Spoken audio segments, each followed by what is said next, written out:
This story begins in Shanghai, in an ordinary area that is nothing special. In a quiet room, a green-haired woman named Eliza breastfeeds her newborn son.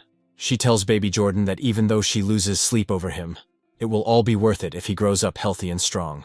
At that time, she still doesn't know that the child is unusual. He has reincarnated and retained the consciousness from his past life. A blue system screen appears before his eyes, identifying him as Jordan, with a biological level of 1.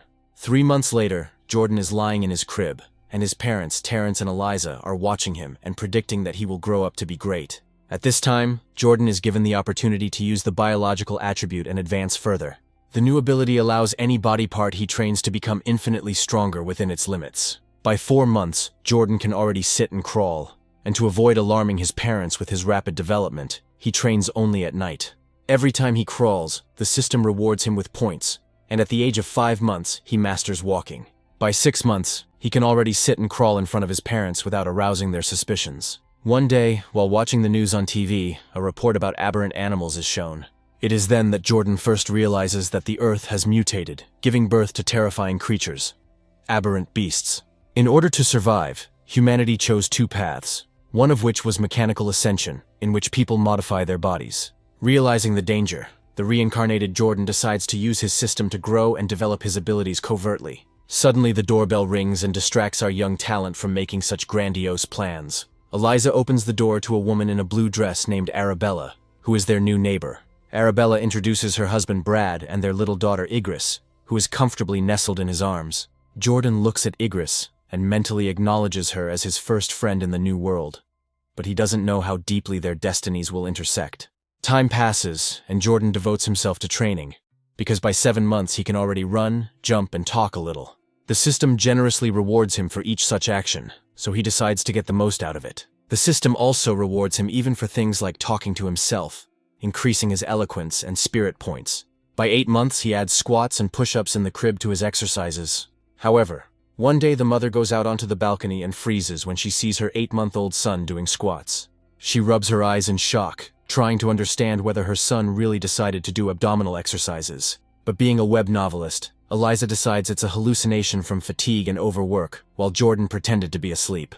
A few days later, when Eliza is bathing her son, she notices the outline of his abdominal muscles, which do not usually appear in babies. Cooper is shocked and begins to rummage through theories about what could have caused this. He speculates that their son may be a rare child prodigy with a bright future as a gene synthesizer. Hearing their conversation, Jordan feels relieved, as his parents accepted his strength as a natural gift. Later, he watches a news report about a 2-year-old boy who can lift a 20-kilogram dumbbell with one hand. Eliza proudly declares that her Jordan is just as outstanding and will never lose to such so-called geniuses. Then Jordan wonders if he too will be able to lift 20 kilograms at least at the age of 2. When he turns 2, his secret training pays off, and he can easily lift a 20-kilogram box with one hand. However, the training is interrupted when his mother calls him, informing him that Igris has come to visit and play with him. Disappointed, he puts the box down and walks out, regretting that he didn't get to practice properly. However, as soon as he opens the door, an expression of genuine surprise immediately appears on his face. At the door, he sees Igris, who hands him a pie and invites him to eat this egg cake. Jordan notes that their different mental ages make their games quite unusual. By the age of 3, Jordan's strength had grown exponentially, and he could already lift 40 kilograms with one hand. Then he saw a report about a child prodigy who lifted a 30-kilogram dumbbell and noted that he had already become stronger. However, despite all his progress, the system still showed that his level was still 1, adding that he was still an ordinary human. He wondered what it would take to reach the second level, and with these thoughts, he left home for the first time. The outside world turned out to be impressive. A futuristic city inhabited by beastmen and cyborgs opened up before him. Accompanied by his mother, he headed to the library because he was not allowed to use electronic devices.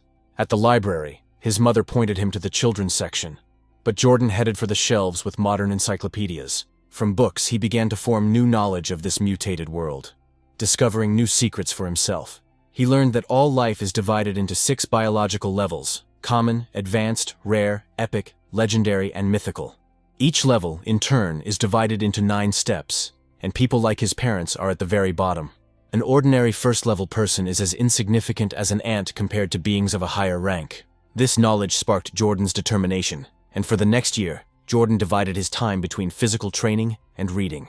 By the age of 4, he was attending kindergarten with Igris, holding hands with their teacher, Miss Cherry. His persistence paid off. Soon after entering, he reached biological level 2, and his physical strength was astonishing. One day he noticed a group of children teasing a crying Igris, calling her a little girl who wets the bed. Seeing his friend being bullied, he decided to intervene and said that if anyone else dared to tease Igris, he would be very sorry. Despite his young age, his words had a very serious effect on those nasty kids. The hooligans burst into tears and promised never to return to kindergarten again, and Igris looked at him with admiration. This act brought Jordan a new achievement, the title of King of Children and a series of new tasks that can be completed along with the main ones. After 6 months, he completed the reading task, and after he read 100 million characters, the system rewarded him with the heavenly root of wisdom. When Jordan and Igris were almost 7, they went to their kindergarten graduation to take pictures. However, he did not stop training during the holidays, and now he was strong enough to lift a 200-kilogram dumbbell. During his summer vacation, his abilities reached new heights, and he could jump more than 2 meters high. He also improved his speed, and now, at such a young age, he can run 100 meters in less than 8 seconds. His mind had become sharper due to perfect perception, and he had already completed most of the primary school curriculum. Then a new chapter of his life began, studying at the Shining Elementary School, where only victories awaited him anyway. Since he had studied the advanced subjects in advance, he passed the Olympiads without difficulty, and he took first place without much effort. In his free time, he helped Igris with her studies, and although she did not have outstanding talent, her diligence bore fruit. Thanks to his help, she rose to second place in the class, while Jordan still remained first. To progress faster, he also took part in sports competitions, setting new records. Everything went according to plan, until one day a new student came to school. The teacher introduced a girl with long silver-blue hair and a cold gaze named Emma. Jordan immediately realized that she was different from the others, and while the new student was looking for a free seat, everyone was watching her. Then Igris leaned towards Jordan and whispered that Emma had very beautiful hair, like winter snowflakes. However, the boy did not discuss the new girl's appearance, because she emanated a very mysterious aura of enigma. In the following days, Emma remained a mystery, as she didn't talk to anyone, and after classes, she laid her head on her desk and hardly moved. At first, the students showed interest and took pictures with her, but since Emma's behavior did not change, the students lost interest. More than a month later, a strange phenomenon began as Emma began to secrete a viscous white liquid with an unpleasant odor. One of the boys made a mocking comment about the liquid and then poured a bottle of water over Emma's head, claiming he was just washing her. Humiliated and soaking wet, the girl clenched her fists on the table and tears streamed down her face, but she couldn't stop it. Watching from her seat, Igris turned to Jordan with concern and asked if they could help poor Emma. Realizing that Emma was completely defenseless at the moment, Jordan decided to intervene and restore justice. Then he grabbed the main instigator by the collar so that he could not escape punishment. Looking at him menacingly, he ordered him to wipe up the water from Emma's table, all the water he had just spilled. The frightened boy muttered that he would do it immediately. He set about fulfilling his promise, realizing that otherwise he would face a serious scolding. Once the table was clear, Jordan gave the rest of the bullies a cold look and ordered the rest of the bullies to apologize immediately. At that moment they realized that they had brought serious trouble upon themselves by their behavior. They lined up in front of Emma, bowed their heads, and muttering apologies, promised never to hurt her again. After the instigators left, Emma looked up and thanked Jordan and Igris for their help. Igris gently placed her hand on her shoulder and said that classmates should help each other in any situation. From that day on, Igris decided to befriend the quiet white-haired girl, and always took Jordan with her. One day, when Igris offered her a treat again, Emma suddenly hesitated and stood still for a moment. She looked at her friends and asked if they felt disgusted by her because of the unpleasant smell. The girl explained that she trusted them, but she had faced contempt and isolation since childhood, and that what was happening seemed like a dream to her. Then Igris seriously replied that this was not a dream, and she need not worry about it. She added that she knew what it was like to be lonely, and therefore she would never feel disgust towards Emma, and did not want to turn away from her. She stated that if Emma agreed, they would be friends forever, and even Jordan nodded in agreement. Shocked and touched, Emma hugged Igris in order to somehow express her emotions. Tears of gratitude streamed down her cheeks, and she said that she had never met such kind people. Suddenly she hesitated a little, as if trying to think of something.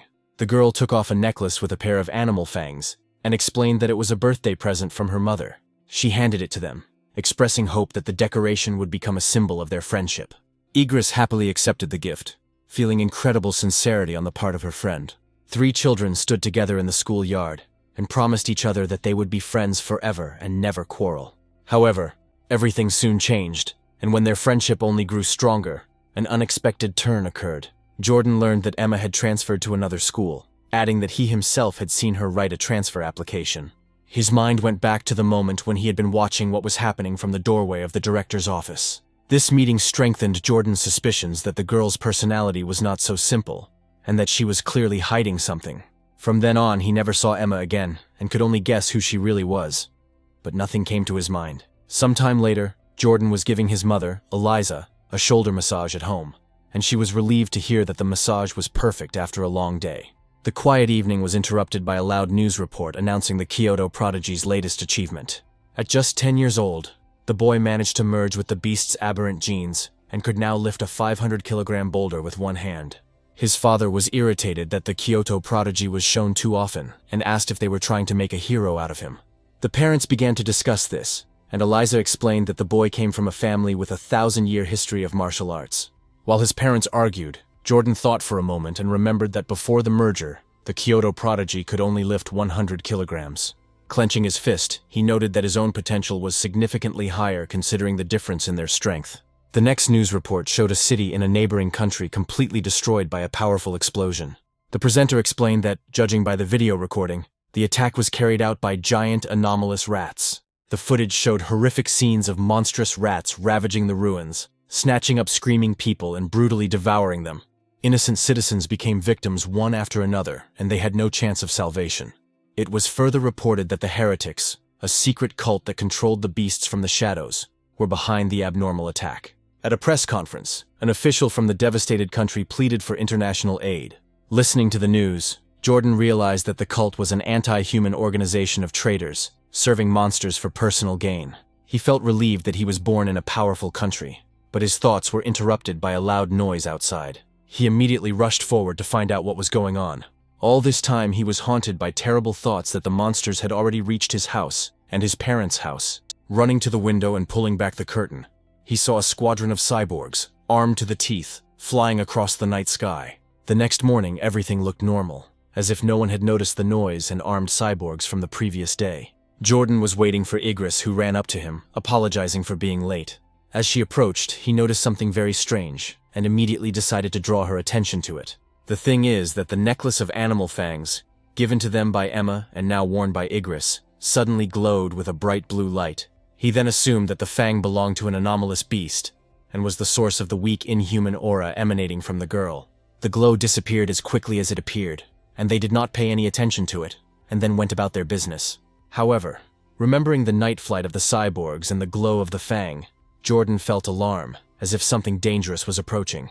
A very beautiful woman with red hair watched them with interest and noticed that they looked very cute. Coming closer, she asked if they were brother and sister who were in a hurry to go somewhere. Igris proudly replied that they were best friends since childhood, obviously not realizing that talking to strangers was not the best idea. The woman smiled thoughtfully and said that she would like to have a childhood friend herself, admitting that she envied them.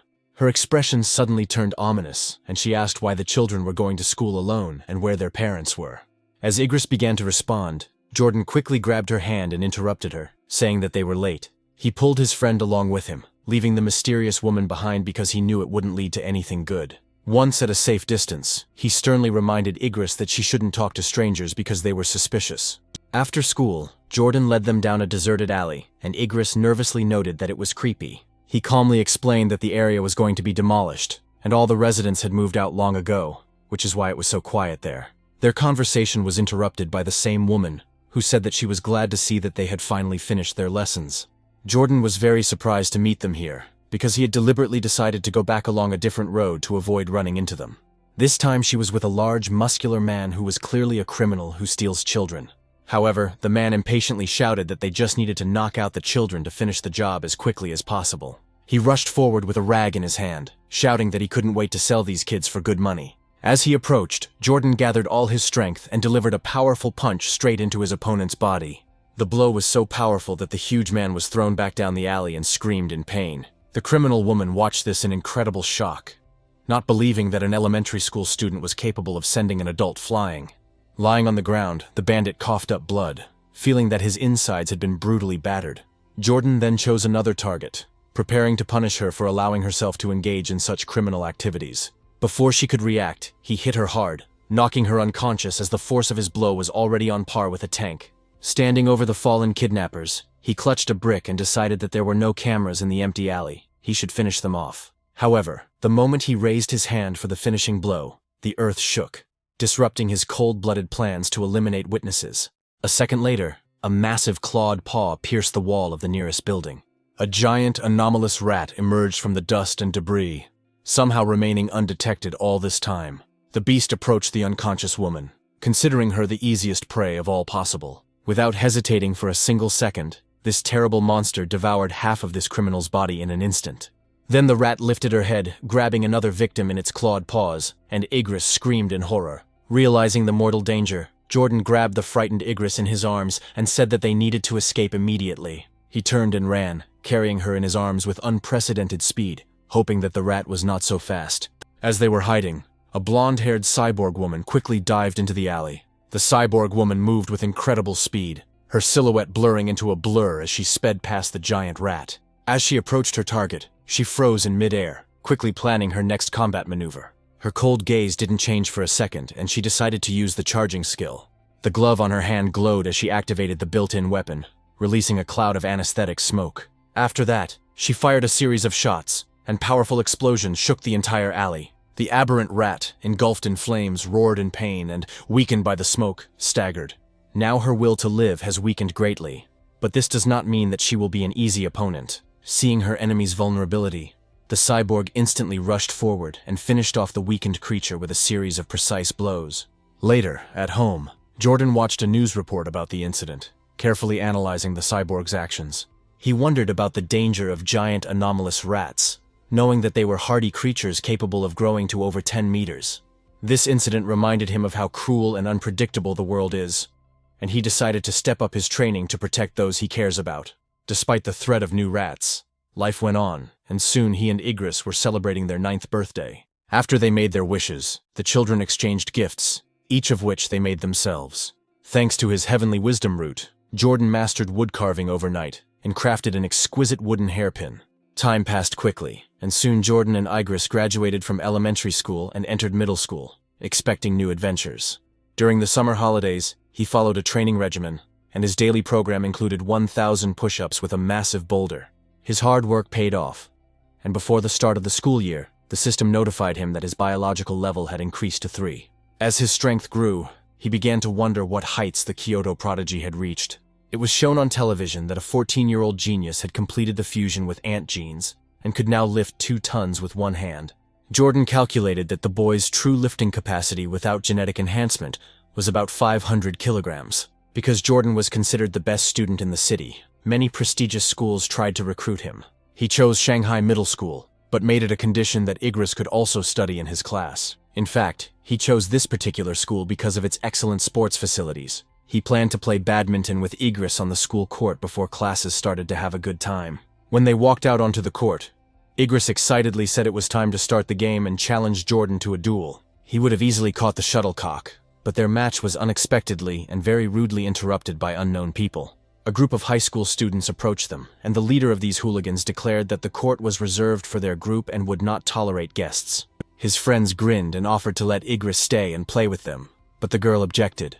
Seeing that the seniors were getting too close, Jordan stepped forward with a cold expression on his face and demanded that they back off. The leader grinned arrogantly and declared that he was now the master of the site, and no one could force him to leave. Jordan realized that these people would have to be taught a lesson, so that they would understand that they could not be offended. Having tossed the shuttlecock, he prepared to serve and calmly said that now only his rules were important. He jumped up and delivered a crushing blow that only miraculously did not turn the shuttlecock into a flaming projectile. He rushed through the air, cutting through the air with a deafening whistle that would frighten any mere mortal. His speed was so high that the leader barely had time to react, and his racket was shattered into pieces. The seniors were stunned, and one of them noted with horror that if the blow had been a little higher, their leader's head would have been torn off.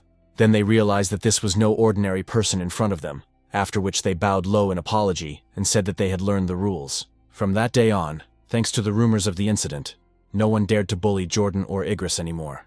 Although their new school was larger and had better facilities, school life itself remained almost unchanged. In the evenings, after training, He used his innate genius to quickly learn new skills via the internet. To obtain the title of high school overlord, he not only remained first in his studies, but also represented the school in competitions. His success attracted many admirers, who left stacks of love letters on his desk. He ignored them and, aside from studying with Igris, he focused on the upcoming school sports festival. He decided that if he dominated it, he would finally earn the title he had been dreaming of receiving for so long. At the festival, he participated in only 3 disciplines: shot put, high jump, and sprint. He tried incredibly hard to demonstrate maximum strength, agility, and speed. Although he deliberately held back his strength to avoid appearing superhuman, he easily took first place in all competitions. As he sat in the stands with Igris, admiring his gold medal, he suddenly felt a surge of energy. A notification appeared on the system screen that he had received the title of High School Overlord for his outstanding performance. He received a new biological attribute, Survival of the Fittest, and quickly studied the description of the new attribute. This ability allowed the predator to absorb the life essence of other creatures in order to evolve. Lost in thought, he stopped only when Igris called him and asked him to wait a little. Returning to reality, he asked her if he could borrow a necklace made of animal fangs. The moment his fingers touched the fang, the system notified him that he had absorbed a particle of the giant butterfly's life essence. Jordan looked at this in surprise and did not understand where the butterfly could get fangs from. That night, wanting to know more, he tried to find information about a creature called the abyssal giant butterfly on the internet. However, the search results yielded nothing because no one had ever encountered this mysterious creature. Then he realized that he would have to study this exotic animal on his own. He remembered that Emma had also given them a pair of fangs, and after rummaging through his bag, he found a second tooth. Holding it in his hands, he activated the ability again and absorbed the power that was contained in this mysterious artifact. The system confirmed that he had absorbed the second particle of life essence, but the progress had only increased to 2%. The next day, Jordan began carrying Igris on his bike in order to further increase his endurance. One day, as they were leaving the school grounds, they were called out by a man who knew Jordan by name.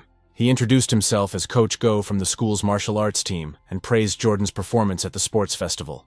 With great enthusiasm, Go formally invited the young man to join their school team. He persistently urged Jordan to accept the offer, but at the same time said that he was giving him time to think about it and get to know the team. The coach spoke so quickly and enthusiastically that Jordan didn't have time to say anything in response. That evening, when the sun had set, Jordan returned to the room, deciding to test his new ability. He clapped his hands, crushing a mosquito that had just flown past him, unaware that it would not be able to fly away. He then opened his hands and examined the dead insects, but felt no influx of energy. He realized that killing small creatures did not strengthen him, and came to the conclusion that only the powerful ones contained sufficient experience. To test the hypothesis, Jordan decided to go to a supermarket that sold animal meat. Soon they arrived at a large multi-story supermarket, which was famous for its wide selection of all kinds of goods. Inside, they walked down the rows, and Jordan noticed that although there was a lot of animal meat, it was all packaged and sealed. Just as he was starting to get upset, he suddenly heard a butcher advertising fresh monster meat that had a unique taste. Jordan noticed a counter with a sign stating that the meat was completely safe to eat. Where the butcher was cutting large pieces of meat, Jordan told a confused Igris to wait, explaining that he was going to taste the meat. He didn't go into details, deciding to first confirm his suspicions and approach the counter. Then he reached out and placed his palm on a piece of freshly cut meat from a giant monster that had been killed only yesterday. At that very moment, a powerful wave of purple energy rushed into his body, and his hypothesis was immediately confirmed. Igris watched him with bewilderment, not understanding why he was so happy with a simple touch of meat. Coming closer with an expression of confusion and concern, she asked him what the meat felt like and why he liked it so much. Trying to keep his cool, Jordan replied that the meat simply seemed fresher than usual. Having confirmed his theory, Jordan decided to buy some animal meat to conduct an experiment at home, which greatly surprised Igris. He wasn't surprised by her reaction, since such meat is incredibly expensive, and even the cheapest option cost almost 1,000 yen per kilogram.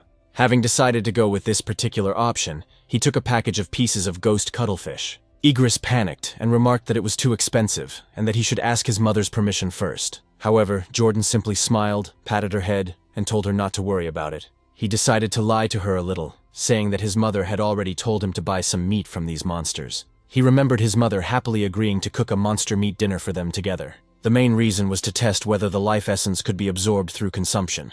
The cashier thanked him, but as they left, Jordan thought about how expensive the meat had been. By the time they finished shopping, it was already very late, and a dark, starry night had spread over the city.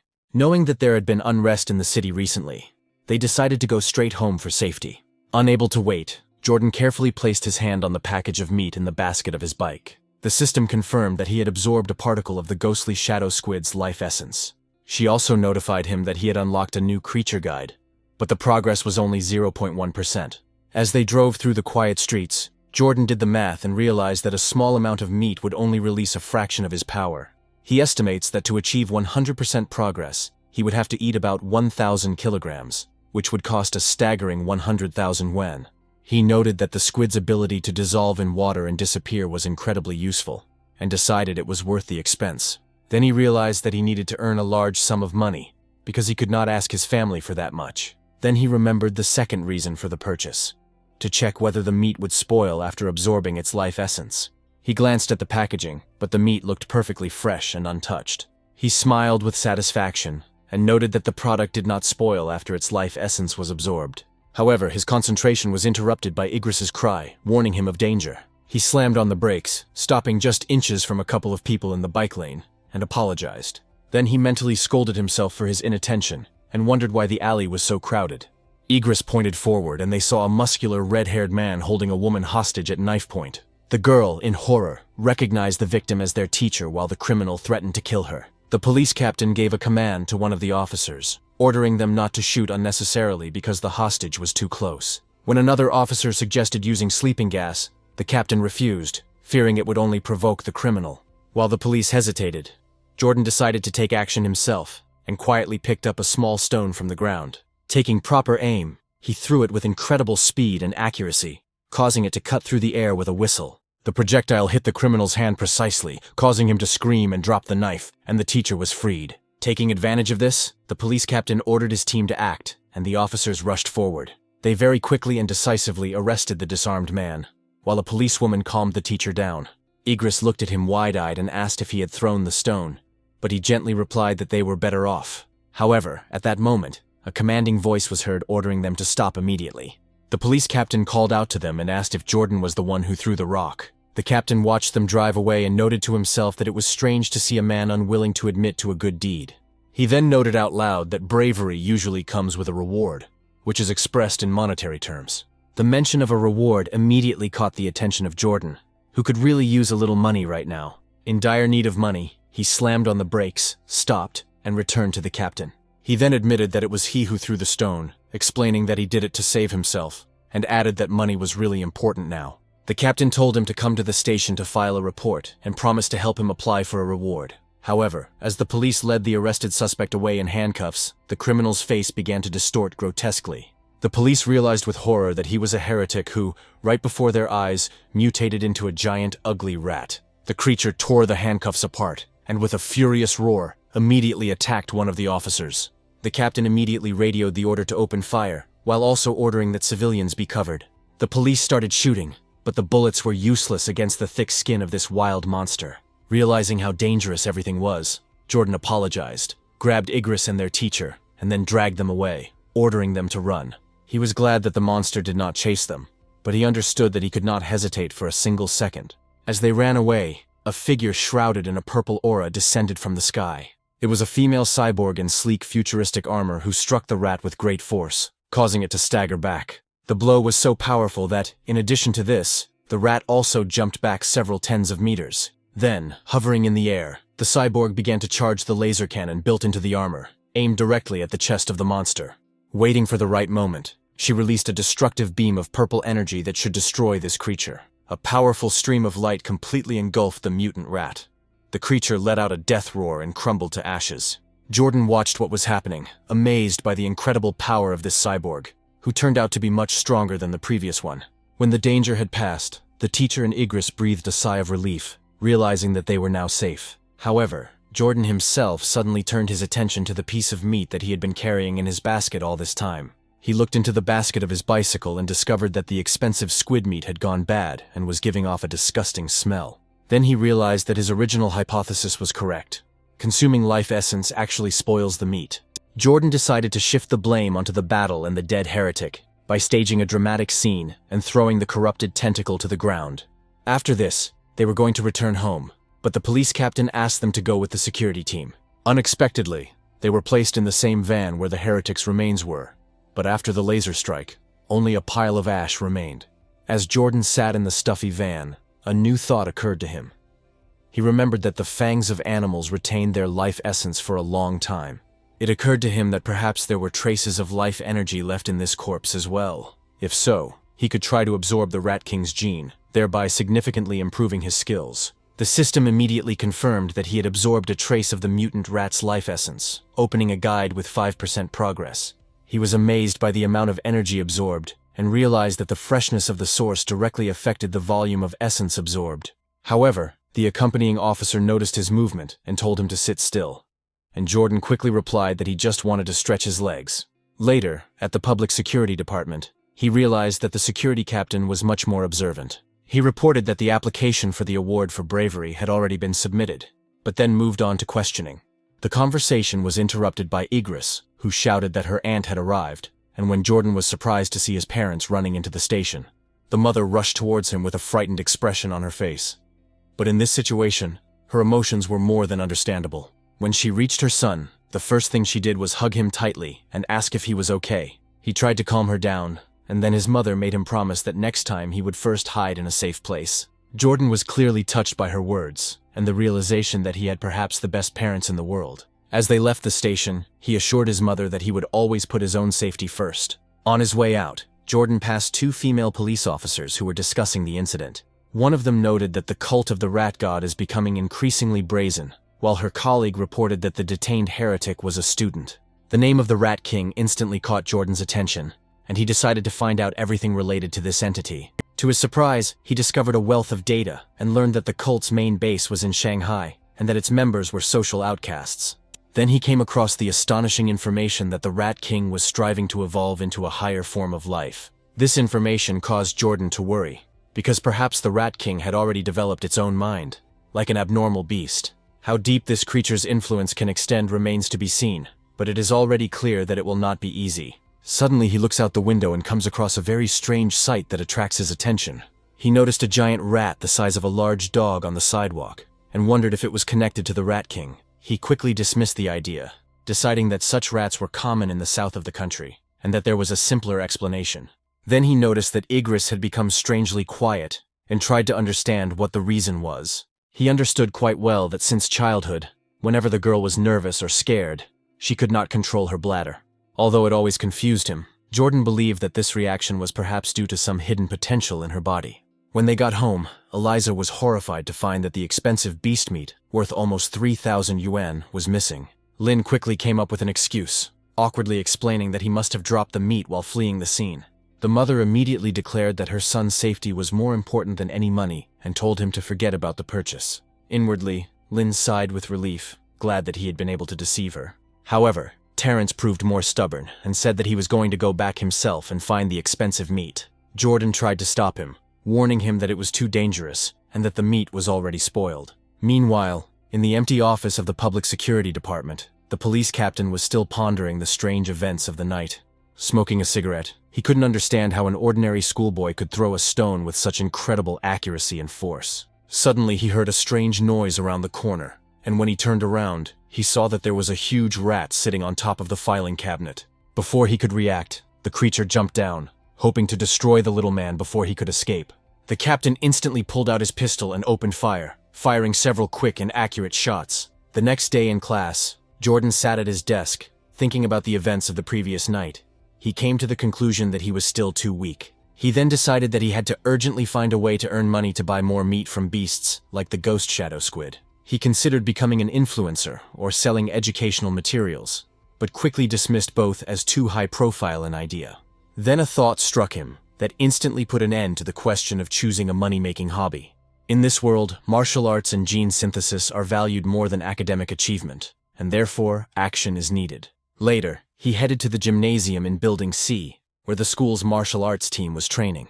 There he found Coach Go, calmly drinking from a thermos, and greeted him. The surprised coach asked if he had come to join the team, or if he simply wanted to know more about it. His eyes, as before, simply glowed with enthusiasm, because he clearly dreamed of getting such a strong athlete into the national team. Instead of answering, Jordan carefully clarified whether participation gives the opportunity to compete in city tournaments and how big the prize money is. The coach smiled and confirmed that there were chances, and the amounts were quite significant, reaching tens of thousands. Hearing this, Jordan shook the coach's hand and announced that he was joining the team that very day. Coach Go was delighted and gathered his students to announce the new fighter who would now be training with them. He introduced Jordan, and then introduced him to Charles, Harvey, Leslie, and Hunter, who would now be his comrades. Since he had never formally studied martial arts, Coach Go showed him basic punching and kicking techniques. He explained that although the movements appear simple, they are not easy to master and will take a lot of time. As an example, he mentioned that even the most capable student, Leslie, needed a week to perfect them.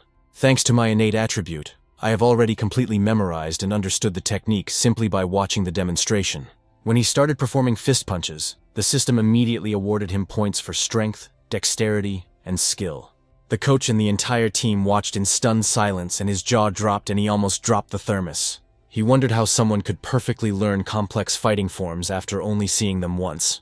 Watching the flawless performance, he came to the conclusion that he was looking at a one-in-a-million martial arts prodigy. That evening in Shanghai, Eliza called her son to dinner, saying that she had tried very hard to prepare his food.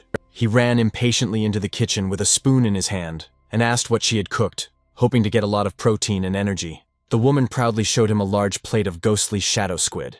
The aroma was so strong and appetizing that Jordan said it smelled delicious and incredibly tasty. His mother told him to eat while the food was hot, and he took a bite and remarked that her cooking was the best in the world. Pleased, she replied that she had bought 1.5 kilograms of squid especially for him and asked him to eat more. While Jordan was eating, a new system notification appeared, stating that he had absorbed the remaining life essence of the ghostly shadow squid. Then he realized to his disappointment that eating cooked meat worked just as effectively as raw meat. During dinner, their attention was drawn to a news report, where the presenter was talking about a 14-year-old genius girl. After merging with the energy core, her body gained superhuman abilities and incredible strength. Watching this, Jordan wondered which path of development was the stronger of the two possible ones. Then the broadcast was interrupted by a breaking news report that the captain of the city's security service had been killed in his office. Jordan was shocked and remembered the large rat he had seen the previous evening and wondered if it was related. After the police captain's death, he dedicated himself to a grueling exercise regimen, and over time, his results improved. He ran 100 meters in 4.61 seconds, jumped 5.3 meters high, and could lift up to 200 kilograms with one hand. His strength became astounding, and in addition to his individual training, he continued to train with the school's martial arts team. The next morning, on his way from school to the gym, he was accompanied by the curious Igris, who was very interested in what he was doing. Then on the way they met a girl with pink hair, who warmly greeted Jordan and offered him milk. She was quite sincere and really wanted him to accept her gift of true feelings. He thanked her politely, declined, and walked past with Igris, leaving the girl slightly disappointed. Charles watched from a distance behind the scenes, outraged that Jordan had rejected a gift from a girl he admired. Unable to contain his irritation, Charles stepped forward and blocked their way. He pounced on Jordan with reproaches, saying that he had been rude and had hurt the feelings of a young girl. Jordan calmly explained that he was allergic to milk, but Harvey didn't believe him and called him a blatant liar. In anger, he pointed at Jordan and challenged him to a duel, with the condition that if he lost, he would never bother him again. The system gave Jordan a notification about a new achievement mission that required him to defeat 1,000 different opponents. News of the duel quickly spread throughout the school, and the students enthusiastically decided to go and watch the battle. By the time the fight began, the gym was filled with spectators whose curiosity was consumed. The girls from Jordan's fan club loudly cheered him on, urging him to show his opponent his place. Among them is the same pink-haired student, holding a phone, getting ready to film the fight. Charles is irritated because no one believes he will win, and everyone is sure that he will lose very quickly. He decides to take advantage of the opportunity, while this man is still small and weak to defeat him. Jordan says his mom is really looking forward to having him for dinner, so it's best to get the fight over as quickly as possible. Charles replies that he will be lenient and end the fight quickly if Jordan truly wants to leave quickly. Coach Go asks them to remember that friendship is much more important than this fight, and announces the start of the long-awaited duel. Charles stops the fight and says he wants to clear something up before he defeats his opponent. He states that Jordan has only been training for a month, while he's been training for almost 2 years, so he gives him the right to throw the first 3 punches. Jordan agrees to these conditions, and almost immediately closes the distance between himself and his opponent. Charles doesn't have time to react to such fast movements, and Jordan decides to act quickly. The blow is so powerful that Charles receives too much kinetic energy and is thrown to the side. From such a blow, he loses consciousness and becomes completely incapacitated. Coach Go is stunned by the result, as Jordan defeats one of his best students with just one punch.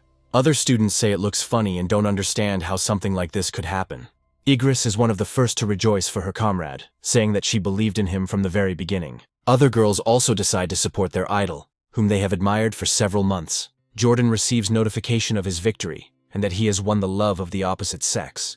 He is also offered to defeat another 999 opponents, and he turns to his comrades with an offer to compete. This proposal horrifies them, because they just saw what happened to Charles. They immediately turn around and say they feel dizzy and need to visit their parents. Charles claims that he does not consider this a defeat, because Jordan used cunning, and if they fight again, he will definitely win. Coach Go advises Charles to accept defeat like a man and reflects on what Jordan will need to be tested. He turns to Leslie and tells him that he should stay to have some sparring sessions with him. Leslie gets into a fighting stance, apologizes to Jordan, and says she hopes he can walk after the sparring session.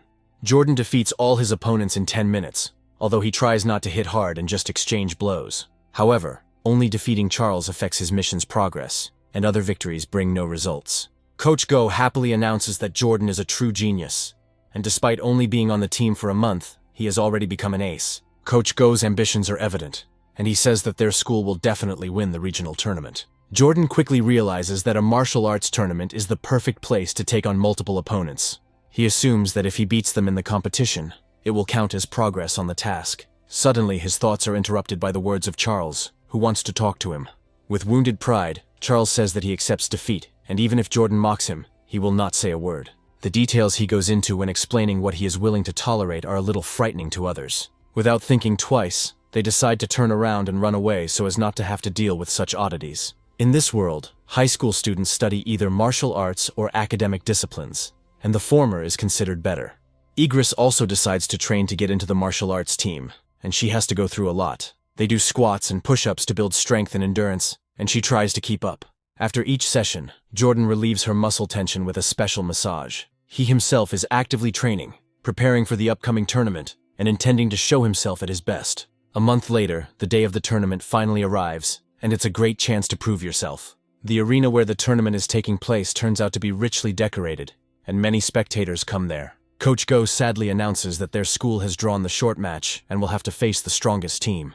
One of the fighters says that the enemy has a man who can run 100 meters in less than 9 seconds. Jordan turns to the coach and says that he would like to go first to test his strength. Coach Go approves of his protégé's determination and says that he will give him such an opportunity. As soon as Jordan enters the ring, Coach Go, along with Igris, begins to warmly support him, saying that they believe in him. A giant enemy appears before him, surprised by his success in such a short time. However, he states that there is no place on this stage for a short first-year student who has not yet grown up properly. By flexing his muscles, he promises to show Jordan the difference in strength and height that exists between them. The referee enters the ring and announces that the duel is about to begin, after which he orders the participants to get ready. As soon as the signal to begin the fight sounds, Jordan's opponent rushes forward, ready to blow him to pieces. However, Jordan proves too fast for this clumsy opponent and easily dodges the blows. Using his agility, he gets to a dangerous distance to deliver the finishing blow. The giant doesn't have time to react in time and receives such severe damage that he flies off to the side. The stunned judge declares that Jordan is the clear winner. Igris waves her hands happily and says it was amazing, adding that she is proud of him. His comrades loudly support him, saying that the stupid, inflexible jock never stood a chance. The opposing team's coach begins to lecture his players, reminding them that they must not forget about kicking. Jordan receives a notification that he has defeated his opponent and has increased his rank in the tournament. Meanwhile, the coach turns to another fighter and says that the first year needs to be knocked out as quickly as possible. With a quick nod, this opponent steps into the ring, looking far more menacing than the previous overconfident fighter. The judge counts to 10, after which he signals the start of a new duel. Like the previous opponent, this one takes the initiative and rushes into the attack, hoping to knock Jordan off his feet. However, Jordan is quicker and meets him with a quick dodge, followed by a punch to the body. This blow also proves incredibly powerful, sending the opponent on a long and painful flight. He lands right on the hard floor of the ring and is unable to get up due to serious injuries. The medics immediately put him on a stretcher and say that an MRI of his head is necessary, as the fighter is suspected of having a concussion. Viewers wonder what happened, assuming he was just unlucky. The opposing team's coach realizes it's not luck, and points out that this newcomer is indeed a problem. After this, he turns to his best student named Godric and tells him that he should concentrate on defense. Godric calmly walks to the ring and tells his mentor that he doesn't need to worry about winning this fight. Godric speculates that Jordan isn't that strong and is simply using tricks to win. Viewers who knew Godric understand that he is truly strong and consider the victory to be his. The judge announces again that the duel is beginning and orders the participants to get ready. Godric ignores his mentor and rushes forward, unleashing a barrage of blows on his opponent. Jordan dodges every punch without any problem, feeling no pressure from his opponent. The coach asks Godric what he's doing and reminds him that he told him to focus on defense, not attack. Godric, overconfident, thinks that he is a genius and will not defend himself. Jordan notes to himself that his opponent's striking technique is interesting and memorizes it, continuing to defend himself. Godric asks Jordan why he keeps dodging, but Jordan only responds mockingly. Unable to bear the insolence, Godric rushes into the attack, hoping to crush the enemy with a new series of blows. Jordan realizes that he will not see anything new from this fighter again and decides to end the fight. He knocks out his opponent with one blow, causing the audience to react with cries of surprise. Coach Go and Igris, along with the team, continue to support their fighter, calling him the pride of the school. The next few opponents turn out to be even weaker and pose no difficulty for Jordan. He quickly deals with all the fighters from the first school, delivering light blows that still force them to surrender. Over the next 2 days, he single-handedly conquers 2 more schools without any difficulty. Thus, he leads his school to victory in the tournament without even breaking a sweat from the effort. The system notifies him that he still has 984 opponents to defeat, and Jordan understands that this will take a long time. However, the main reward for him is the prize money, with which he can buy a lot of meat. After collecting prize money from all the academic competitions, he accumulates about 30,000 yuan. However, this money is quickly spent, as monster meat is too expensive to eat often. However, in just a few training sessions, he will unlock the Ghost Cuttlefish blueprint at 33%. By his second year of high school, he advances from the normal 3rd rank to the 4th rank and becomes even stronger. Time passes quickly, and he and Igris graduate from high school, receiving their respective diplomas. The exam results come in soon, and they are disappointing for Igris, as she is not a fighter. Igris really wants to get into the same school as her friend, but she doesn't have enough points, and Jordan tries to console her. Jordan tells her that the high school principal wants to come visit them, but Igris doubts he will be happy to see her. Jordan says there is no point in worrying, because his only condition is that Igris is also accepted into the school. The high school principal comes to their home and talks for several hours. To summarize the conversation, the principal expressed hope that Jordan would choose their school. She also says that if he chooses their school, he will be able to freely express his opinion on any issue. Jordan replies that he only has one request, and expresses hope that he can study in the same class as Igris. The headmistress approaches Igris, clearly showing interest in her, and smiles. After this, she states that with the start of the school year, they can come together without worrying about it. Jordan and Igris thank the management for promising to resolve the issue and are waiting for the day of admission. After this, Jordan heads to the next tournament and easily wins the champion title. There is no point in mentioning his sporting achievements, since no one in this world can compare to him in strength. With the prize money, he decides to fulfill his long-held wish. He only has 20% left to unlock the Ghost Squid blueprint, so he buys a lot of meat. He doesn't know what unpredictable events might happen, so he goes into the forest and starts absorbing. The Ghost Cuttlefish blueprint is unlocked at 100%, and Jordan feels a sense of enlightenment. The system informs him that he is receiving a biological attribute, the blessing of water kinship. Now he can move freely and disappear without a trace into the water whenever he wants. Jordan immediately goes to test the ability at a nearby pond, and discovers that his skin does not wrinkle even after being in the water for a long time. Even though the bonuses are insignificant, he considers it fair, since the cuttlefish is not the strongest monster. He thinks that he can wait until he becomes strong enough to hunt and absorb monsters like that rat on his own. With less than a week left before school starts, Igris's mother and family decide to go on a trip together. Igris, having entered the seawater, says that the water is very cold, and it is not very pleasant to be in it. Jordan dives into the water and says that it always feels that way at first, then suggests that she go in gradually and get used to it. Igris, observing his results, asks him to teach her to swim too. Jordan pauses for a moment, realizing that Igris still can't swim, despite her advanced age. He patiently begins to teach her, as he believes that her talent and athletic training are average, and she is unlikely to ever master them. However, she quickly proves him wrong, as she feels very confident in the water. She stays afloat quite well and quickly learns to swim. In addition, she even opens her eyes underwater. Although people usually cannot do this due to the salinity, She says she had no idea that looking underwater could be so easy. The joy on her face knows no bounds, and she says that being in the water is amazing. Jordan reflects that even with his own talent, mastering the swimming technique on the first try seems abnormal. This is indeed true, and after a while he realizes that there is a clear logical connection between this. He suggests that Igris may have experienced discomfort in her sleep since childhood, because she was born with a water kinship. He concludes that she has a special body that is suitable for improvement, like in one of the novels he read. They continue diving, and Igris's skills amaze him more and more as she develops them almost instantly. They hold their breath underwater for more than 10 minutes, which would impress even a trained person. Igris feels as if he doesn't need to hold his breath to stay underwater. Suddenly, Igris hears a strange sound that has an extremely negative effect on her. Unable to cope with the excitement, she quickly heads for the surface and swims there at incredible speed. Jordan follows her, not lagging behind for a second, and emerges with her. He asks why she suddenly became afraid, not understanding what exactly she might have heard or seen. Igris replies that she heard a very strange sound, which scared her terribly, and so she decided to swim away. Jordan asks what it was, and Igris says it was some kind of foreign speech echoing in her ears. Jordan takes her to a hotel to calm down, then searches the internet for information, but finds nothing. However, he can't sleep either, so he decides to go training to develop his skills. He can now match the strength of an adult mutated giant rat, and if he continues this way, he will become even stronger. After resting, he returns to his normal training to improve his results and run the 100 meters even faster. His high jumps are breaking new records. He is now capable of climbing to heights of up to 7 meters.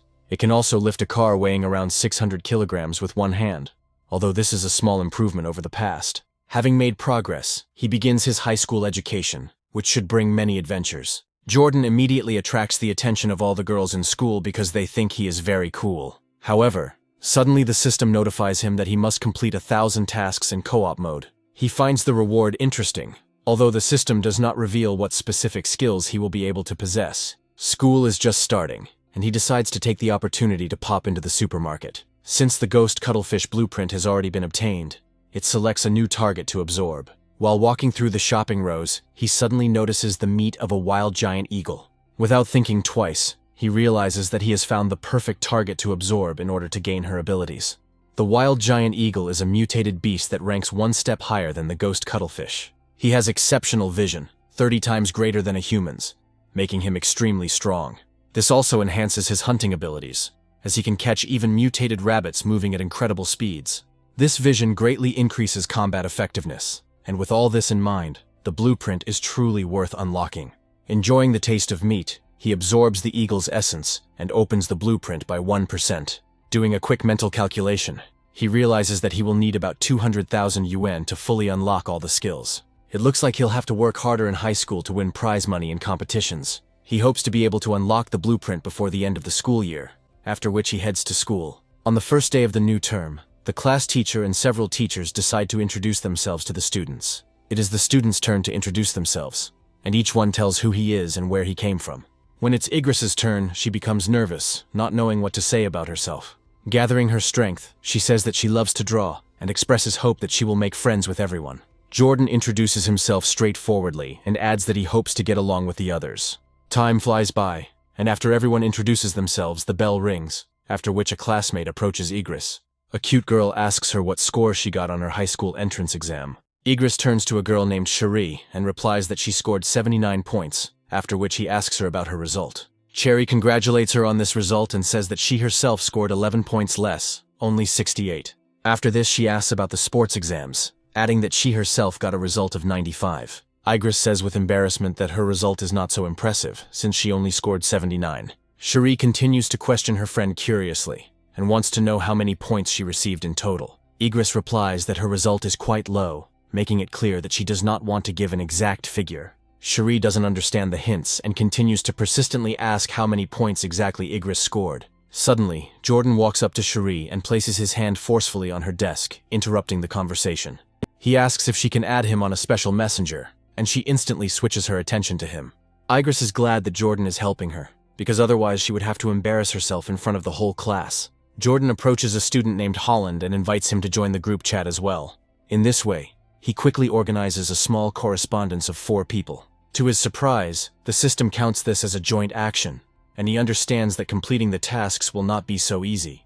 Holland comes from a neighboring town, and his family has run martial arts schools for generations. The Cherry family owns a chain of clothing stores with several branches throughout the area, making them very wealthy. Jordan and Igris also talk about themselves, and soon the four of them become an inseparable group that shares everything. Just as they are about to end their conversation, Holland suddenly suggests guessing who is the strongest in the class. Cherie assumes that Jordan is the strongest because he scores the highest on the entrance exams. Holland looks at him in surprise and asks if he is really that strong. He adds that being the strongest in the area isn't everything, since there are 2 students in their class whom the principal knows personally. One of these students is Godric, who came 3rd in the exam and ran the 100 meters in 7 seconds. He also says that the big guy in the far right lane named Liam is born with superpowers. Jordan remains unperturbed, realizing that he himself has been showing all these results since elementary school. After the bell rings, it's time to get textbooks on the main subjects that will be covered this year. He already studies them in childhood, so in his free time he goes to train in secluded places so that he is not disturbed. The rat god cult still exists, and the police are only arresting heretics, but they haven't found the leader yet. The first practical task is survival in the wild, and even here there is no need to worry about Jordan. Holland feels a little nervous, saying such skills are rarely needed in everyday life. However, Godric and Liam immediately begin to make fire using friction, hoping to get ahead of the others. The teacher watches them in amazement and says that they are very skilled, since they were able to make fire so quickly. Godric and Liam explain that in high school they take extra courses so they get the knowledge they need ahead of time. After they finish, the others try to imitate them, and Jordan does it very quickly. The next martial arts lesson becomes a great opportunity to test your strength and improve your performance. Although it looks a little funny from the outside, Godric and Liam still manage to complete the tasks. A month later, the teacher comes into the class and says it's time to check their progress with a test. He adds that they will receive a reward for this test, explaining that first place will bring 888 yuan. Jordan realizes that this is a generous reward, enough to buy 250 grams of wild giant eagle meat. He also realizes that a monetary incentive will force everyone to work to the limit of their abilities. Less than an hour later, the test is over, and in the next lesson, another teacher also decides to give out a reward for the test. Holland is glad that it's finally over and says he can now get some rest. A discussion arises among students about how difficult these tests are. While most people complain about the difficult questions, Godric and Liam continue to boast that it was easy for them. Holland looks at them sadly and wonders if they will always brag, hoping that someday they will stop. After some time, the teacher announces that the test results are ready and is about to announce them. Igris gets a passing grade, and Jordan congratulates her, saying that perseverance always pays off. Holland gets an 88, which is a respectable result for any student. He feels incredibly happy, and says that if he takes 3rd place, he will treat all the students. He then reports that Godric and Liam both received 95 points, adding that they only failed one task. Godric and Liam claim that if they were given a little more time, they would have completed all the tasks perfectly. Holland knows these two are just showing off, but he's confident he'll still take 3rd place. Jordan says the test was difficult, but someone still managed to get a perfect score. The teacher then reveals that the student is Jordan, leaving Godric and Liam in shock. Holland and the rest of the students admire Jordan, saying he will bring glory to their school and city. Jordan raises his hand and asks when he will receive the 888 yuan reward for first place. The teacher replies that there is no need to worry, as he will send the prize in a personal red envelope. Later, the results are announced for another subject, which turns out to be even more difficult than the previous one. Godric and Liam get decent grades, considering most of the class completely fails the test. Igris receives 78 points and is among the top 5 students in the class. Jordan again achieves the highest possible score, surprising the rest of the students. Godric and Liam wonder how it was possible to perform at their best on such a difficult test. They both claim it's impossible, and Jordan must be cheating somehow. The teacher replies that he personally prepares this test, and the answers to it cannot be found on the internet, so cheating is excluded. Cherie and Holland start laughing at Godric and Liam, hoping no one will ask how much they got themselves. The next lunch break passes quickly, and the first-year students begin their wilderness survival test. The teacher says that the reward for this test is the same as for the previous tests. Godric and Liam come to the conclusion that, despite their losses, they must regain their position in this particular test. They decide to go all out, declaring that they will do everything in their power to defeat Jordan and avenge their humiliation. Once the test begins, Jordan effortlessly takes first place in rock climbing as he is the fastest. His strength and speed are so high that no one can compare to him, despite all efforts. However, at the moment he is most worried about Igris, who is in last place. In the next class, she lights a fire in 58 seconds, setting a new class record. Swimming becomes the final test, but this time the duo of Godric and Liam loses not only to Jordan, but also to Igris. After this test, they become unusually quiet and do not talk much, but this does not last long. During martial arts class, the teacher announces that the top 3 will receive awards and everyone should try their best. Godric and Liam reflect on how they will definitely not lose in martial arts because they are in good physical condition. The teacher explains that the upcoming night test will have 3 stages, including running, one-arm weightlifting, and a high jump. Jordan effortlessly takes first place in every stage, without even exerting his muscles at full capacity. He deliberately restrains himself so as not to arouse suspicion, and is only slightly superior to his rivals. This comes as another blow to Godric and Liam, who did not expect that even here Jordan could get ahead of them. They console each other, believing that a loss in physical training does not mean defeat in sparring. After the physical fitness test, everyone goes to the ring for sparring in the martial arts department. Because of Jordan's impressive physical fitness, no one dares to go against him. Not even Godric and Liam dare. The teacher loses patience and orders one of the students to come forward to fight Jordan. Jordan realizes that this opponent is unlikely to pose a serious threat and decides not to drag out the fight. To avoid wasting time, he quickly defeats the enemy with one blow.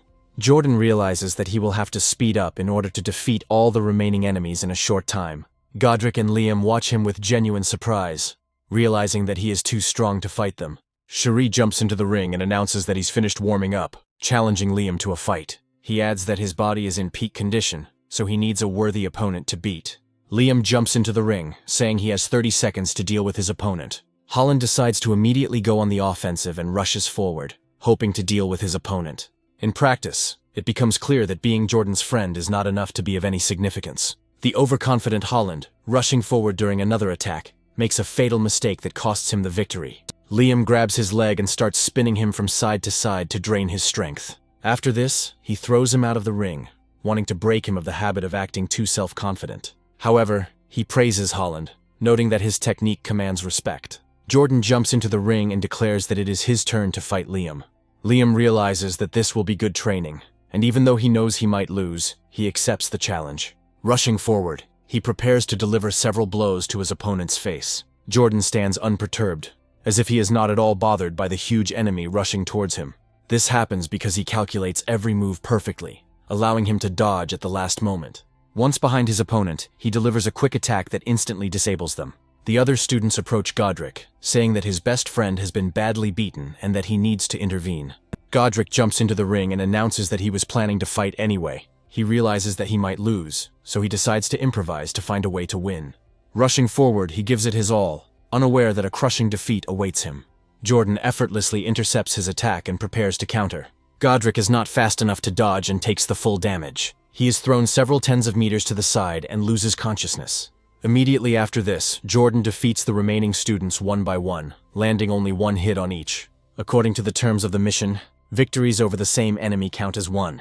This means that all he can do is spar with the girls, but he doesn't want to use force against them. However, the girls express great enthusiasm when it comes to the possibility of fighting Jordan. He easily finds himself behind one of the girls who challenged him and knocks her to the ground. The girl gets very upset, since her goal was to try to hug him, and not to actually fight. After this, the other girls also challenge him, but none of them succeed. There is still a lot of time left until the end of the assignment, and he is a little disappointed, but the teacher announces good news. The teacher informs them that in a month their class will be competing against second-year students, so they need to prepare. Liam promises that he will definitely take revenge on Jordan for the defeat, and will try to become stronger. Godric makes the same promise, while Jordan ponders what he will spend the money he has earned on. Godric and Liam take it personally, and Jordan doesn't even pay attention to them. After a while, night falls over the city, and Jordan returns home to make some small inquiries. Despite the small prize received, it was still not enough to buy the required amount of meat. To earn a little extra money, he creates a writer's account and begins a career as an author. He wakes up to an unexpected contract offer as his novel gains unprecedented popularity. After signing the contract through his personal account, he learns the news that a giant mutant rat has attacked a refrigerator containing mutant meat. This rat is over 5 meters long and bites the cyborg in half during the battle. The cyborg immediately activates a hidden backup power source to self-destruct and destroy the mutant. Even though the rat is blown up, it raises an important question that Jordan doesn't have an answer to. He can't figure out how many giant rats are lurking in the city, and how they manage to remain undetected. Since this question remains unanswered, the action moves to the next day in the high school gym. The teacher announces that today everyone will be fighting against high school girls and boys. Jordan jumps into the ring, realizing that to gain new attributes, he needs to defeat as many opponents as possible. One of the girls asks how she can fight the strongest student if she is the weakest. His colleague asks how he dared to send his weakest students to fight against one of his strongest charges. The teacher nods quickly, then turns to Jordan and tells him to come down and give way to the weaker ones. Jordan goes downstairs in frustration, realizing that he has just lost a major part of the winning points. After this, he turns to another student and tells her that she should go first, but she panics and replies that she is not ready yet. Igris states that she is the weakest fighter, so she should be the one to go into battle. As she steps into the ring, she wonders what to do, feeling very nervous because she has never fought before. Cherie and Holland begin to encourage her, saying that she will definitely cope with her opponent. Igris realizes that she is now starting to panic even more because of the pressure that is being put on her. Suddenly, her opponent acts much more boldly and decides to rush into attack first, without waiting for Igris to take the initiative. She unleashes a barrage of blows on Igris, forcing Jordan's friend to go on the defensive. Igris reflects that even if he doesn't win, he will at least try to hold out as long as possible to tire out his opponent.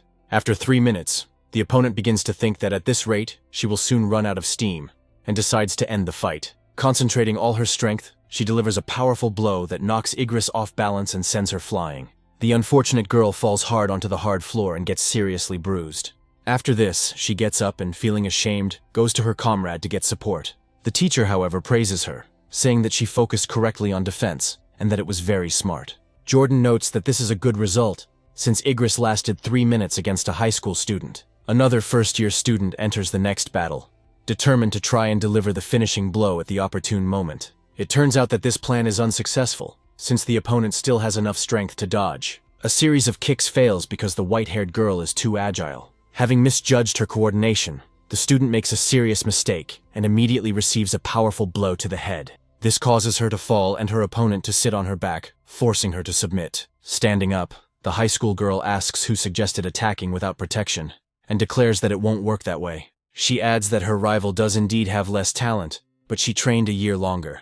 After a while, Cherie enters the ring, determined to avenge her friends. She swears that she will achieve great results and defeat everyone who tried to offend Igris. After some time, she already achieved victory, having managed to defeat several opponents at once. Igris looks at her friend and says that she is incredibly strong and fights very well. Jordan continues to encourage her, saying that if she hadn't worn out the high schooler, Cherie would have had a harder time. 2 hours later, the martial arts teacher's colleague remarks that he looks like he's going to lose his dinner to him. The teacher replies that it is too early to talk about it, as he still has a few aces up his sleeve. After this, he turns to Holland and says that it is time to prove himself. Holland is ready to fight any opponent who decides to step into the ring against him. He turns to the high school student and tells him that his fists are yearning for a good fight, hoping to quench his fighting spirit. The opponent advises him to stop dramatizing and get down to business. Holland replies that he will not tolerate anyone ruining his moment of glory and instantly knocks out his opponent with a swift punch. The high school student doesn't expect that his opponent, who is a year younger, will be so strong. Holland accuses him of arrogance and says that one cannot despise others while remaining a weakling. A few moments later, another student enters the ring, declaring that such an insolent fellow needs to be taught a lesson. He rushes forward and offers to test his strength, hoping to defeat him with one blow. Holland proves to be agile enough to dodge, despite his opponent's physical superiority. Using an acrobatic move, he knocks out his opponent, leaving him no chance. Thus, another opponent is defeated by the unstoppable Holland. Cherie and Igris support their comrade, saying that they always knew he would cope with his enemies. Supported by his girlfriends, he continues to defeat one opponent after another without much difficulty. Some of them put up serious resistance, but he still wins. His self-confidence is growing rapidly, and this can lead to him becoming overconfident. Eventually, he starts to run out of steam, but still claims to be able to take down 10 people in a row. His next opponent knocks him down because Holland is too exhausted to fight at full strength. However, this does not mean that Jordan's team no longer has strong allies capable of defeating the second-year players. One of these turns out to be Godric, whom the teacher calls into the ring to support his team. As expected, he defeats 10, relying on his impressive strength and incredible endurance. However, after some time, he too runs out of steam and suffers defeat in an unequal battle. Liam comes out next and knocks out 2 of his strongest opponents in less than 10 minutes. From the outside, it looks like a real mountain of muscles that is impossible to overcome. The teacher turns to his colleague and asks if he wants to give up, adding that he still has a chance. The teacher replies that he strongly doubts the possibility of losing this fight, With these words, he calls upon a student named Vladimir to step into the ring and show his power. Liam doesn't attach much importance to this opponent, believing that he is facing an ordinary huge fat man. His determination remains strong, and he is ready to take on an opponent even if he is larger in size. However, as soon as his blows begin to land on Vladimir's body, it becomes clear that they do no harm. Liam feels like he's kicking rubber, impervious to any damage. He decides to continue the barrage of blows, but despite all his efforts, he fails to achieve results. Liam is already starting to get nervous, realizing that his opponent's skin is too thick, and he cannot pierce it no matter how hard he tries. Vladimir asks his opponent if he is finished with his pathetic attempts, after which he declares that it is now his turn. Liam finds himself trapped in a steel vise with little opportunity to escape from such a grip. Vladimir doesn't see his opponent as a serious contender, and simply throws him out of the ring. A martial arts teacher asks his colleague where he got such a talented student, whom no one had seen before. The colleague replies that this student only comes to him this quarter, so he hasn't remembered him yet. Surprised by such circumstances, he realizes that his opponent did have a trump card after all. After this, he decides to encourage Jordan, believing in his victory, and tells him that he should try to get the most out of the experience. However, the main character reassures the teacher, saying that he doesn't need to worry, because he will win. Vladimir looks thoughtfully at his opponent, and says that he doesn't have the habit of offending the small and weak. The girls start to get indignant, saying that he shouldn't be arrogant, and threaten to make shashlik out of him. Such words do not offend the good-natured giant, who, despite his strength, is not used to offending women. Smiling, he says he will allow Jordan to land 10 punches on his body. He adds that he does not want to be accused later of oppressing the weak and winning unfairly. Jordan smiles and says that he is quite happy with these conditions.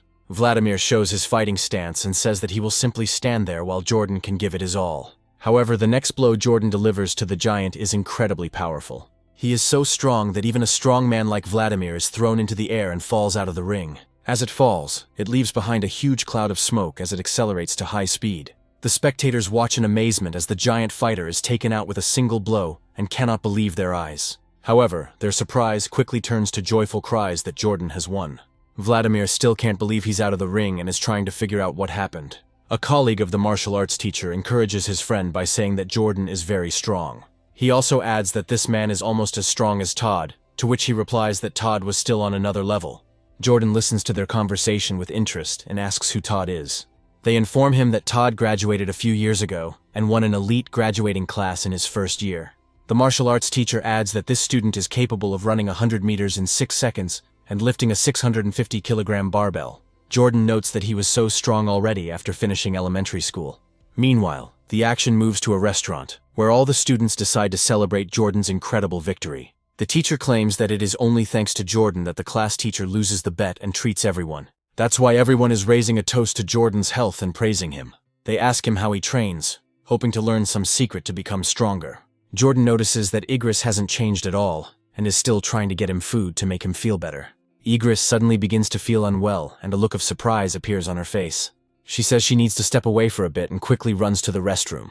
Jordan watches her and realizes that Igris remains the same. After some time, Igris comes out of the booth, deep in thought. But it turns out that she is not alone. The other girls talk about her behind her back, saying that she is a clingy girl who is always courting Jordan. Igris approaches them and says that she is not a clingy person at all, despite what they think. As she leaves the room, she says that they are just childhood friends, so they get along well with each other. After a while, Jordan asks Igris why she looks sad, as if something happened to her. Igris says her mother told her that when she grows up everything will be fine, and she will no longer wet her pants. She also shares the important detail that she still wakes up in a wet bed and has to wear a diaper. She sadly says that she feels like a disabled person who cannot control her trips to the toilet. Jordan reassures her that she is not disabled at all. Taking her by the shoulders, he declares that all of this is her superpower, which she has not yet awakened. Igris looks at him in surprise and asks if she really does have any superpowers. Jordan confidently replies that this is exactly the case, as her swimming talent serves as proof. Igris says Jordan was also amazing as a child and probably has his own superpower. Jordan happily says that they both have great talents and are each unique in their own way. Igris says that if this is really true, then she is very interested in what her superpower is. Jordan assures her that her power is probably very powerful and will allow her to achieve a lot. After some time, they encounter a rowdy store owner who is trying to drive away the exterminators. They explain to him that they are not destroying him, but helping him, and will not allow his babies to crawl away. His eyes become strange and he tells them to stop killing his brothers. Realizing that the exterminators are not listening, he rushes at them with a broom, saying that he will show them. Igris asks Jordan if he is crazy, and he says that it is quite possible. He also explains that such people suffer from mental disorders, and recommends that Igris not interfere.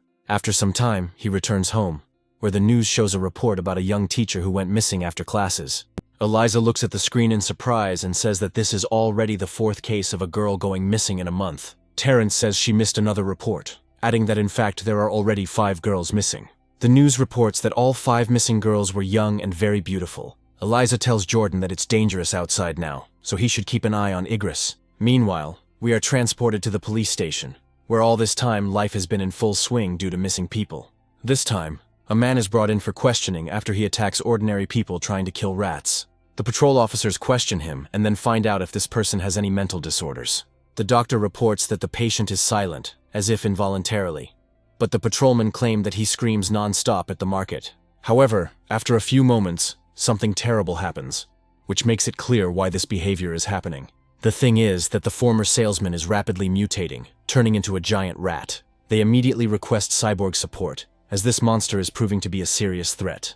After some time, they try to deal with him using automatic weapons, but their killing power is not enough. One of the employees reports that the operational headquarters says that all the cyborgs are on missions, so reinforcements will arrive in 10 minutes. The boss orders her to get into the car quickly, as they are going to lure the monster into a trap. The girl quickly jumps into the car, closes the door behind her, and manages to buckle up. The driver shifts the car's gears and presses the gas pedal to lure the monster.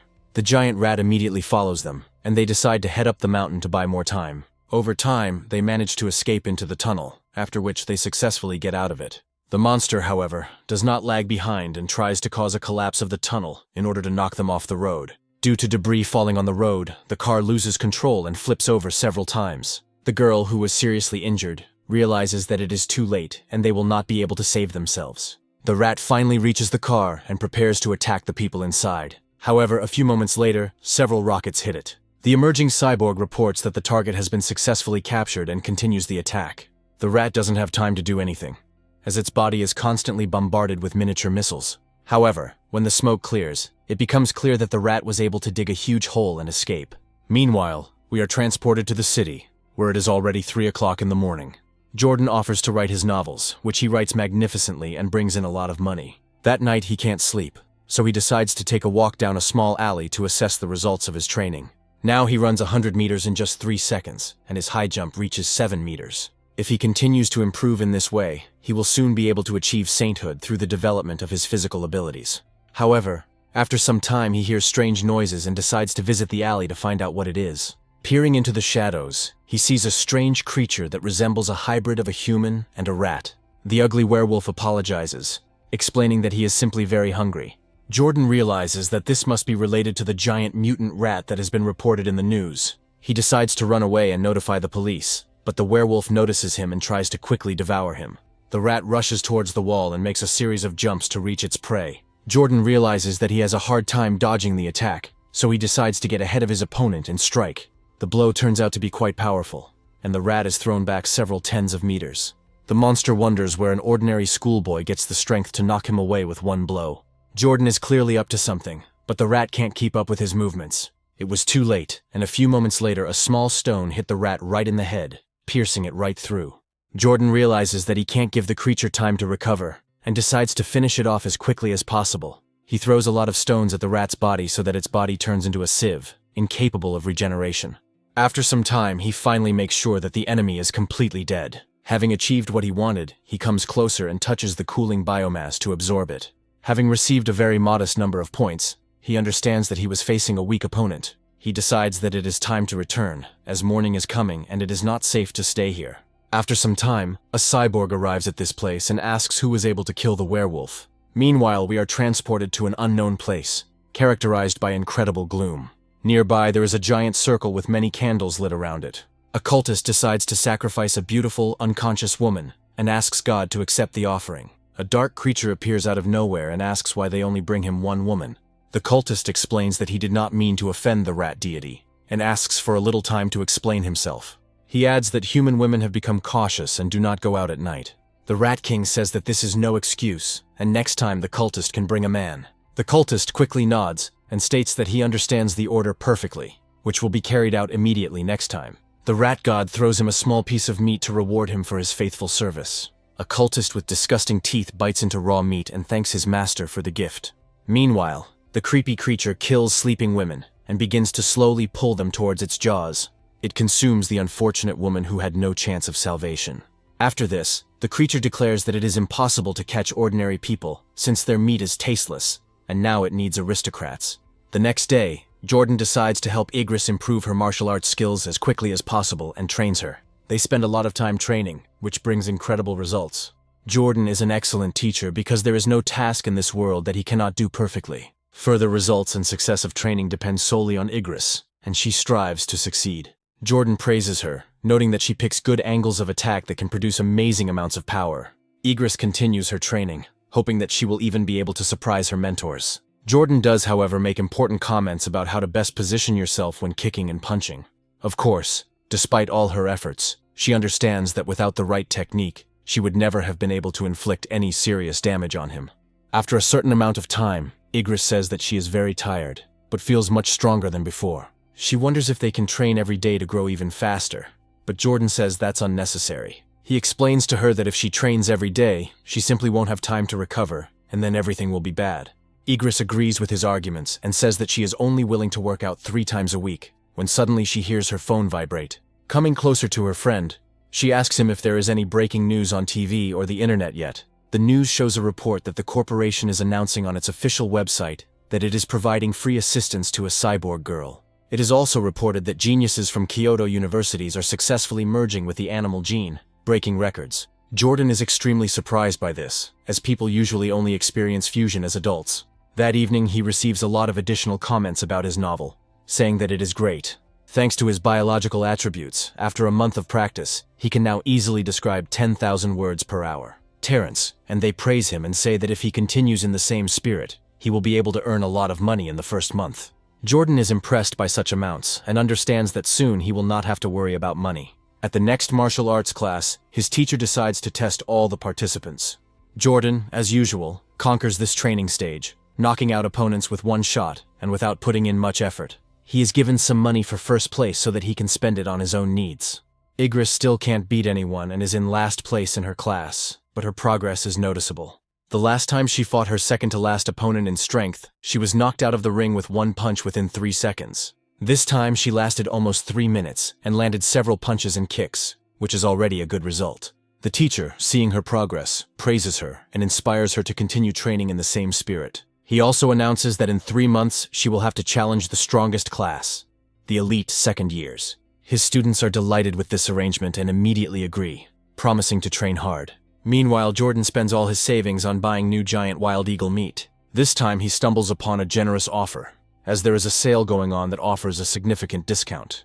Jordan decides it's best to wait and says he'll hold off on buying the meat for now. The next day, Igris tells him that the cafeteria has recently started selling a dish cooked in the oven. Jordan is very interested and decides to check out this canteen to order some dishes there. Igris carefully examines the snacks and notes that everything smells simply incredibly delicious. Jordan decides to order some food to please her friend and treat her to something very tasty. Igris is very glad that they came early, saying that otherwise they would have been stuck in line. Meanwhile, Holland starts to argue with another student, claiming that he is behaving inappropriately and cutting in line. Igris offers to intervene, but Jordan informs him that Holland has already put him in his place. The irritated person actually leaves, calling him a bastard who is interfering with his life. After this, Holland decides to talk to his comrades, who in the past were his opponents in the ring. It doesn't take more than a few seconds before they cut into the line to block his way. Holland asks them what the hell they are doing and tries to move them using his arms. However, it quickly becomes clear that he is not succeeding, despite his efforts. Those who have already imagined themselves to be superior are surprised that he cannot move 15 people who resist him. Igris says that now it is necessary to intervene, because otherwise their comrades may start to offend others. Jordan walks up to the senior, puts his hand on his shoulder and suggests that they get in line to maintain order. The arrogant high school student turns around and asks him what he will do if he does not comply with his demands. Jordan calmly takes out his phone and explains that in that case he will simply inform the director. The high school student looks at him with disdain and calls it a vile act, declaring that a real man does not act like that. Holland counters that cutting in line is also disrespectful, and reminds everyone to have patience. The high school students realize that it's better not to get involved with these guys and leave, putting their ambitions on hold. Meanwhile, we are transported to a wealthy district where the remnants of the followers of the rat god cult are gathering. The leader reports that one of their comrades is missing, so they hand over that comrade's duties to a newcomer. The leader also states that the rat god told him that the taste of common people no longer suits him. He explains that now they need to kidnap high-ranking officials, and his henchmen note that this will be very difficult. To this, he replies that one should try to catch the children of rich, but not influential merchants, and thus the risk will be minimal. The person who approached the newcomer says that he can practice on ordinary young people. The ambitious newcomer is not worried, and declares that this way he will serve the rat god better. After some time, Holland tells his friend that the high school students he encountered belonged to an elite class. Jordan, as if nothing had happened, points out that being a good student does not necessarily mean a person will have a good character. After some time, he comes across some very unpleasant news that he would prefer not to see, but nothing can be done. He reads that another child from a wealthy family has gone missing, realizing that this is already the 5th case of a child disappearing. He suggests that the motive is not money at all, as the kidnappers do not contact the families or make ransom demands. However, today they receive news of an attempt to challenge the 3rd class of the 2nd year. Many consider this class to be elite, and many of its bullies have long had their eyes on Holland. Holland responds in kind, trying to remain absolutely unwavering. Soon both classes finish their warm-up, and the real sparring begins to find out who is stronger. Igris enters the ring first to test her strength after numerous training sessions. This time the result remains the same, and she again flies out of the ring with a bang after almost a couple of minutes. She realizes that her opponent is too strong, as even her turtle-style defense cannot stop her. Many fighters have tried to defeat this girl, but none of them succeed. Despite desperate attempts, everyone faces the same result, which ends in complete failure. Not only Igris, but even Cherie and other stronger warriors seem completely useless in comparison to this high school girl. It's only when a stocky, short-haired student steps into the ring that the high schooler is finally defeated. However, another high school girl quickly takes control of the situation and deals with several more fighters. In less than 10 minutes, she defeats 9 people in a row, showing no difficulty even against men. Soon, only Jordan, Godric, Liam, and Holland remain from the 1st class, meaning the rest have been unable to advance further. The 3rd grade of the 2nd year loses only 5 students during this time, and the remaining 36 have not yet entered the ring. The martial arts teacher realizes that the gap in strength is too great, and the students simply have no chance of winning. He turns to Holland without asking if he can beat the 6 girls left. Holland happily jumps into the ring, saying it won't cause him any problems. He reflects that he is prepared to meet with a very large number of high school girls if the task requires it. After some time, he lives up to his comrades' expectations and returns from the ring, having defeated all the girls with little effort. He tries not to hit them too hard, so as not to injure them unnecessarily. After a while, one of the seniors comes into the ring and asks Holland if he is ready to meet him in a fight. Holland not only has no doubts, but also does not overestimate his strength, hoping for victory in this match. However, once it comes to combat, it becomes clear that Holland still has a lot to learn. Due to his slowness, he misses a serious blow, which costs him dearly in this fight. Holland jumps back, clutching his stomach and reflecting on how incredibly fast the punch was. A high school student starts to bully him and puts his foot on him, saying that if he doesn't give in, he will be completely destroyed. Holland immediately counterattacks, making the high schooler regret his overconfidence. The high school student responds with a counterpunch, which immediately takes him out of combat mode. Holland flies out of the ring and lands on the hard floor, narrowly escaping serious injury. He realizes that he just fought the weakest student in the class, who deliberately went out to get revenge on him. After this, the high school girl turns her attention to Jordan and challenges him to a duel. Jordan jumps forward with a completely calm face, thinking that he is glad for the opportunity to fight. He fears that the chance to step into the ring might not have presented itself, but now his turn has finally come. The other seniors begin to support their friend, saying that Jordan is behaving very badly. Inspired by the support of his comrades, the high school student rushes forward, swinging to knock his opponent down. After this, he makes a quick movement to deceive his opponent and delivers a kick. Jordan simply puts his hand out, and that's enough to block the shot. Immediately after this, he grabs his opponent's head and lowers him down to slam him into the ring. After the high school student is defeated, others wonder how Jordan was able to defeat him. The martial arts teacher comes to the conclusion that Jordan is definitely hiding his strength, otherwise he would not be able to do this. Godric and Liam also realize that this is not all their classmate is capable of, and they realize that he is hardly human at all. Jordan, meanwhile, glances at the other seniors, wondering who is going to challenge him next. Of course, they are scared because they used to think that victory would be easy. But now, everything is different.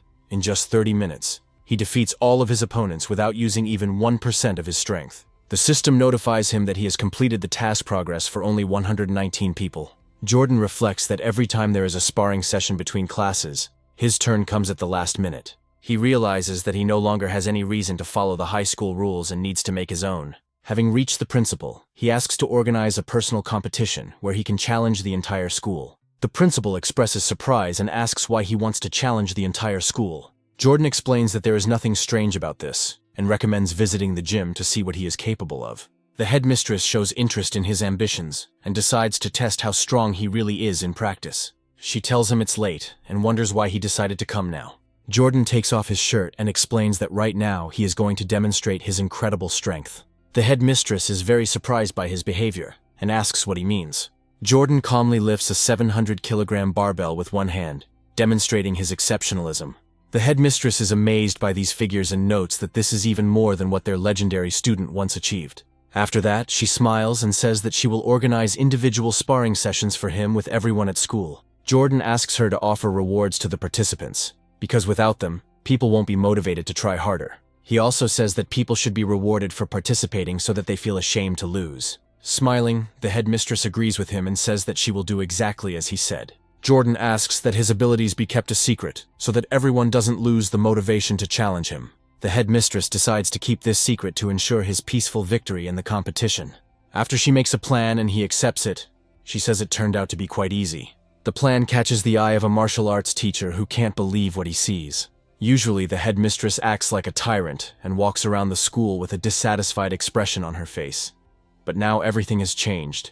The next day, a competition is held in the gym, which is attended by a considerable number of people. The headmistress introduces Jordan and goes over his recent achievements, as well as the competition rules and other conditions.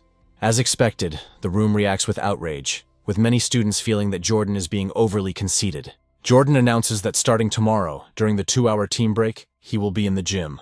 Meanwhile, the city lives a quiet life, unaware that everything will soon change dramatically. A strange-looking guy walks through the streets, looking around as if he is looking for someone. Several girls approach him, calling him handsome and asking if he wants to go to the bar for a few drinks. The young man continues drinking lemon juice and explains that he is simply not interested in such ventures. The girls are offended and leave in annoyance, and the young man thinks that something is wrong with this city. He figures he just needs to find a guy who fits his standards, but so far he hasn't found anyone. He remembers that if he does not complete the task perfectly, the head of the cult will not be able to praise him, and he will become an outcast. John is already considering kidnapping a celebrity, but he realizes that all wealthy heirs and daughters are surrounded by bodyguards. He realizes that the deadline for completing the task is almost up, and is trying to decide what to do next. He suddenly notices Jordan on the sidewalk, doing his usual street jogging to keep fit. Looking at him, he realizes that he has never seen anyone cooler than this incredible athlete. He realizes that luck has come into his hands and decides to follow Jordan, who suddenly changes his route. Smiling, the werewolf continues to follow his victim, realizing that he just hit the jackpot. So they quickly find themselves in a dark alley where there are no security cameras or other people. The werewolf's face begins to take on a terrifying appearance, and he realizes that it is time to get down to business. After this, he turns into a vile rat and prepares to pounce on his victim to knock him out. However, to his own surprise, a few moments later a brick flies at high speed into the victim's head. He immediately grabs his head and tries to understand what is happening, trying to pull out the bricks. Jordan grabs another brick and muses that he didn't expect to go out for a workout and meet a rat man. The unfortunate cultist realizes that he is very unlucky to have come across such a powerful warrior. After this, he completely loses consciousness due to the injuries he received and falls to the ground, bleeding. Jordan is surprised by this outcome and tries to understand whether there are such weak followers of the rat god cult. However, he decides not to dwell on such things and focuses on absorbing life energy until no one comes. The points he received turned out to be very modest, since he destroyed an absolutely worthless opponent. He's considering that for safety reasons he shouldn't go jogging at night anytime soon. Returning home, he hears news that the police have destroyed the rat god. Sitting on the couch, he is surprised by the loudness of the headline, but hopes that the information is true. On TV, they report that the one who destroyed the rat god has a unifying genome and a high biological level. This person can use wings. That is, he is conditionally a real eagle and is able to fly. Their fight was very serious and brutal, but ended in victory for the representatives of humanity. It is also mentioned that the man who defeated the rat god in just 30 seconds is Todd. Jordan muses that he now understands how powerful high-level creatures are, and they actually look formidable. Meanwhile, we are transported to one of the government buildings, where a serious conversation is taking place that evening. One of the fighters approaches Todd and asks if he was able to contact his mentor after what happened. Todd reports that all attempts have so far been unsuccessful, as the group went to suppress the rebellion and went missing. His colleague asks how things are going in the area and is told that things are relatively stable at the moment. The dark-haired youth explains that the city's security service was completely powerless against the rats. He adds that for a high-level genius this was a pity, because the rats could have been easily dealt with. After that, he asks if it would be worthwhile to drop by the university to give a few lectures. Todd says he has enough to do at his day job and doesn't really want to teach students. Meanwhile, we are transported to another unknown place, where someone is reprimanding another deity. A disgruntled voice explains that at first the rat god ate the poor and homeless, and then moved on to the young and tender. After this, the voice states that in the end, the rat god took as sacrifice those who occupied the top of society. More threateningly, he says that he put a lot of effort and brought him here to strengthen the race and dig tunnels. The giant eel expresses obvious disappointment at the Rat King's actions and looks at him with disdain. He even asks him if the king thinks he deserves to die for his actions. The Rat King begs his master to give him another chance and assures him that he will not repeat his mistakes. The giant creature says that this is not a problem, and a chance can be given to anyone who deserves it. After this, it lays its hand on him and warns him that he will have to pay a cruel price for this. After tearing out one of the Rat King's eyes, it explains that the eyes of these sewer rats are doomed to die. The eye is then sent to the creature's mouth, where it quickly chews it, calling it a tasty treat. Observing his charge, the giant notes his exceptional cunning and understands that this will be useful in the future.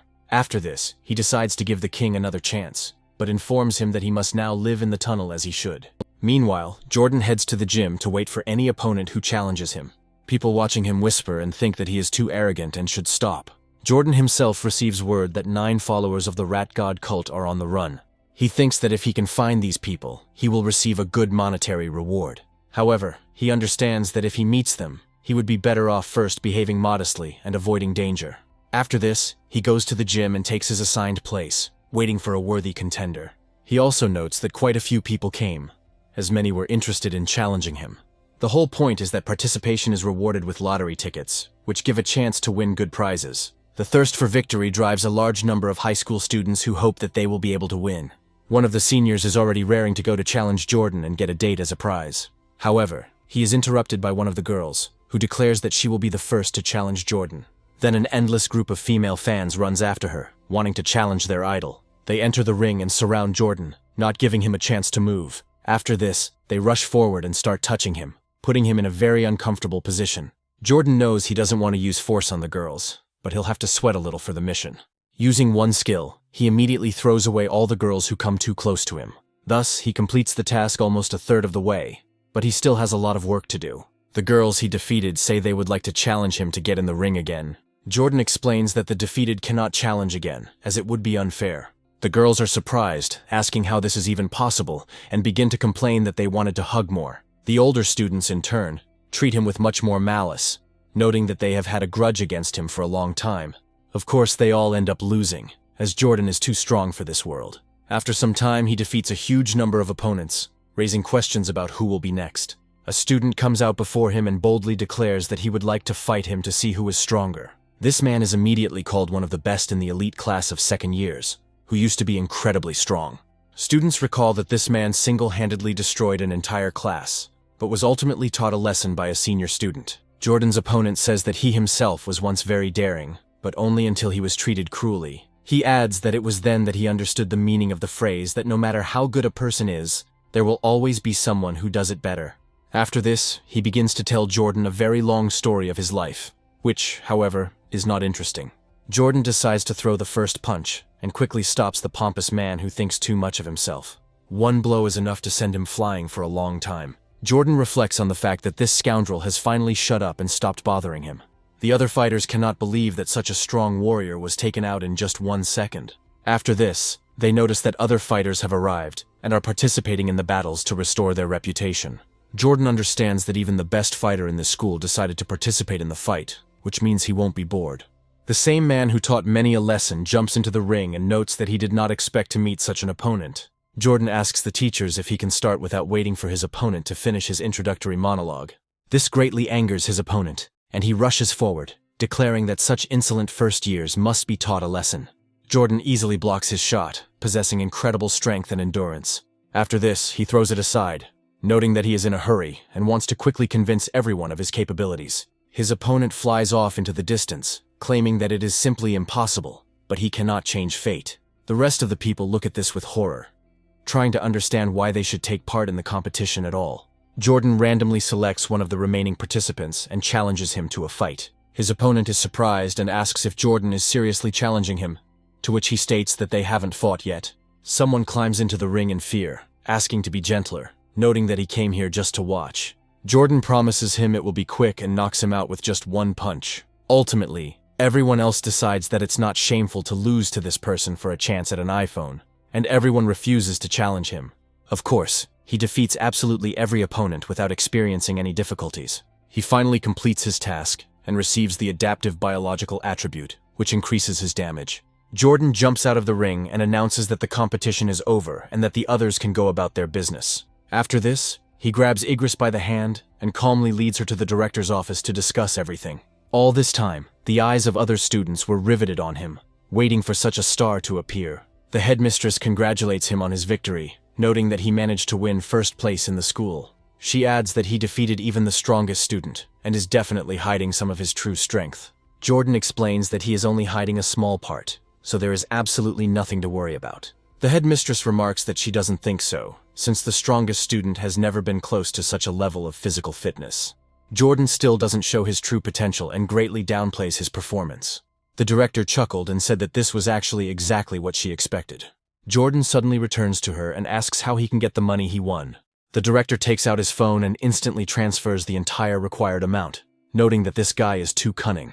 After this, she declares that from now on, he will represent the school in any martial arts competitions. Jordan reveals that he and Igris love to swim, and then asks if they can use the pool at the gym. He adds that he would like the pool to be closed to others at all times.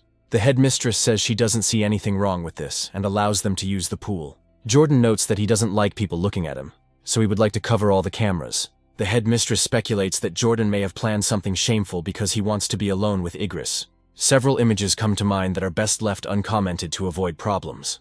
After this, he takes out the key and says that if he wants it, she will fulfill all his requests. After this, she hands them the key and notes that they cannot consider this pool their personal one.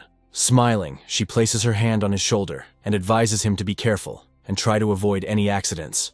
Jordan, despite having trained his mind to incredible heights, doesn't quite understand these hints. After that, he heads into the hallway to talk to his childhood friend.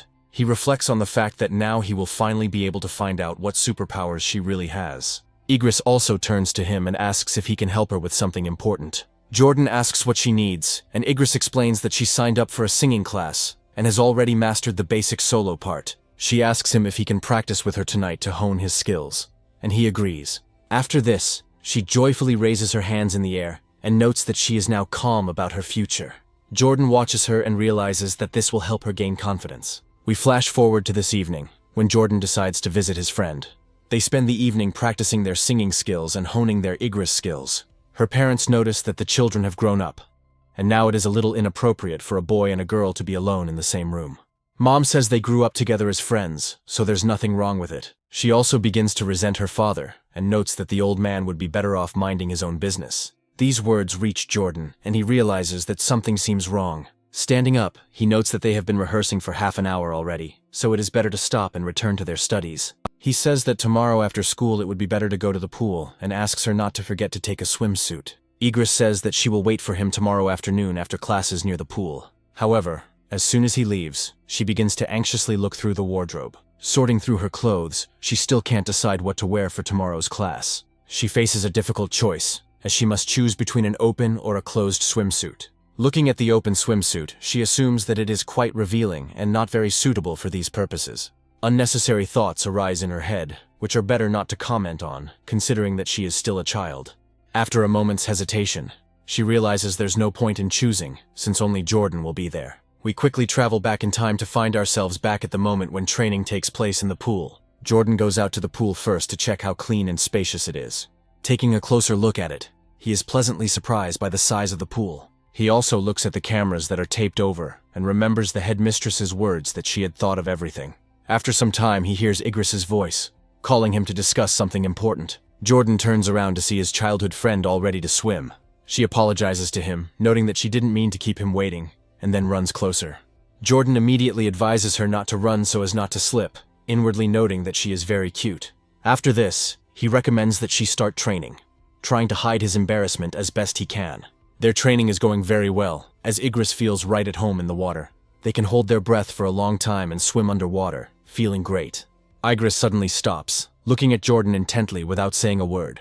Jordan is trying to figure out what she means when she suddenly hits his hand several times. After this, she shows him a characteristic gesture, meaning that she is going to surface. Jordan puts his arm around her, then rushes up to take a long-awaited breath of air. After pulling her out of the water, he asks what happened to her and why she wanted to rise to the surface. Igris explains that for some reason the water passes through her body, and she even feels it. She decides to scoop up some water in her hands and show him what it looks like from a normal person's perspective. And indeed, the water passes through her hands as if they were a small colander. Igris notes that this is very strange and tries to understand why her body suddenly decided to let water through. Jordan muses that perhaps this is her superpower, something she should take a closer look at and develop. He pulls her hands towards him and says that he needs to carefully observe her body to figure everything out. Examining her, he comes to the conclusion that, apart from the fact that water passes through her body, he did not find any other anomalies. He recommends that she go ashore to check other places where water might be passing through. Igris agrees, realizing that the situation is becoming more and more embarrassing with every second. After a while, she asks how much longer this strange experiment will have to be carried out. Jordan reflects that he checked her body 3 times and found no other abnormalities. Jordan guesses that only her hands have the ability to pass water through them now. Igris asks him to tell her if it could be that she has had problems with water since childhood, and this is connected to her ability. Jordan explains that nothing can be ruled out and advises that next time you tell him right away if you feel anything strange. He also recommends checking if the same sensations occur in other parts of the body. He reflects that it was very dangerous because he almost said too much. Igris looks at herself happily and realizes that she is not so useless and that she has abilities. She hopes that one day her abilities will fully develop and she will become even stronger. Her true dream is to one day stand next to Jordan and become his equal. The action moves to a familiar shopping center, which advertises a cyborg installation program. The seller welcomes her regular customers and says that she is very glad to see them here. Suddenly, a debit card containing a large amount of funds lands on the counter, and Jordan remarks that he needs 200 kilograms of wild giant eagle meat. After that, he gives her the address and says that he would like to order delivery there. The saleswoman is very surprised by such outstanding financial capabilities of an ordinary schoolboy. The girl looks at Jordan leaving and mentally wonders what kind of family he is from that he can afford this.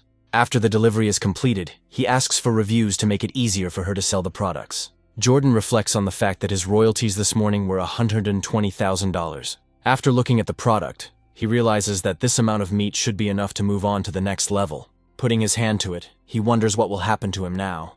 The system notifies him that he has completely absorbed the blueprint of a wild giant mutated eagle. He begins to feel as if he is standing on the surface of the water, and this eagle is descending towards him at great speed. After this, the eagle decides to crash into the water's surface to hunt for someone hiding there. A moment later, he feels the eagle grab a giant cuttlefish with its clawed paws. Jordan is notified that he now has the all-seeing eye skill due to absorbing the eagle. His field of vision and ability to detect movement are greatly improved, and he becomes even stronger. He immediately decides to test his skills to see how comfortable it will be for him to look around. It quickly becomes clear that this is a very useful ability, making him almost divine. He brings his vision closer to one of the random people holding a phone. His vision becomes so sharp that he can even watch streams on his phone from several hundred meters away. Having confirmed that his vision has indeed become sharp, he decides to go home to say hello to his parents. He almost immediately discovers that they are watching some very interesting news report.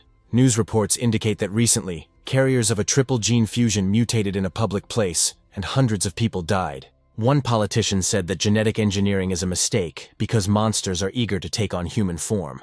Scientists point out that these are all fairy tales, and at this stage, if they rely on gene combiners, ordinary fighters will not be able to fight the monsters. Terrence says that gene combiners are unstable and like walking bombs. Eliza advises not to worry about this, as government control in this area is very strict. She also says it's better to worry instead about how gene combiners will evolve. They are so engrossed in thoughts about genetic material that they are late in realizing that their son is watching them. Eliza happily says that their son has returned and reflects on the fact that they were talking about the wrong things. Terrence also tries to change the subject, noting that if their dear son has returned, they should focus on more important things. Jordan announces that there will be a singing competition at school tomorrow, and Igris has also applied to participate in it. Terrence notes that if this is true, then they are obliged to come and support her. Jordan looks at them carefully, nods thoughtfully, supporting their decision, and tells them exactly when to come. After some time, the scene moves directly to the competition in which Igris is participating. Eliza and Terrence, they come there to support their beloved Igris, who is also like a daughter to them. Meanwhile, Jordan is in the dressing room supporting her friend, who is very nervous. He decides to help her apply makeup since he is an expert in everything. Igris asks him with interest why he looks at her so closely while applying makeup. Jordan calmly explains that it's because she's very beautiful and he enjoys looking at her. Igris doesn't respond, as she is embarrassed by such compliments. Cherie peeks out from behind the curtains and wonders if they're done making out, startling Igris. Igris begins to justify herself, explaining that she asked Jordan for help because he is good at doing makeup. Jordan is truly a master makeup artist because she believes that it doesn't hurt to have a little extra skill. Cherie says she didn't want to be a third wheel and quickly leaves them, reminding them that the performance is coming soon. After this, she loudly slams the door, leaving them alone. And this creates an awkward pause. Jordan sees her off, while Igris finds herself in an awkward situation again. She rises to her feet carefully, feeling that her long-standing ailment has manifested itself at the most inopportune moment. She tries to gently communicate this to Jordan, clinging closer to him. Jordan asks what happened, and she says she just can't stay long. She starts crying and wonders what to do, adding that the performance is about to start. She says they've been rehearsing for a long time, and if it all goes to hell because of this, she'll hate herself. Jordan advises her not to cry, saying that otherwise she will smudge all her makeup. After this, he quickly looks around, trying to figure out what can be done to correct the situation. Looking at the curtains, he suddenly gets a brilliant idea. He realizes that he has incredible cutting and sewing skills, and can sew a stunning dress in a few minutes.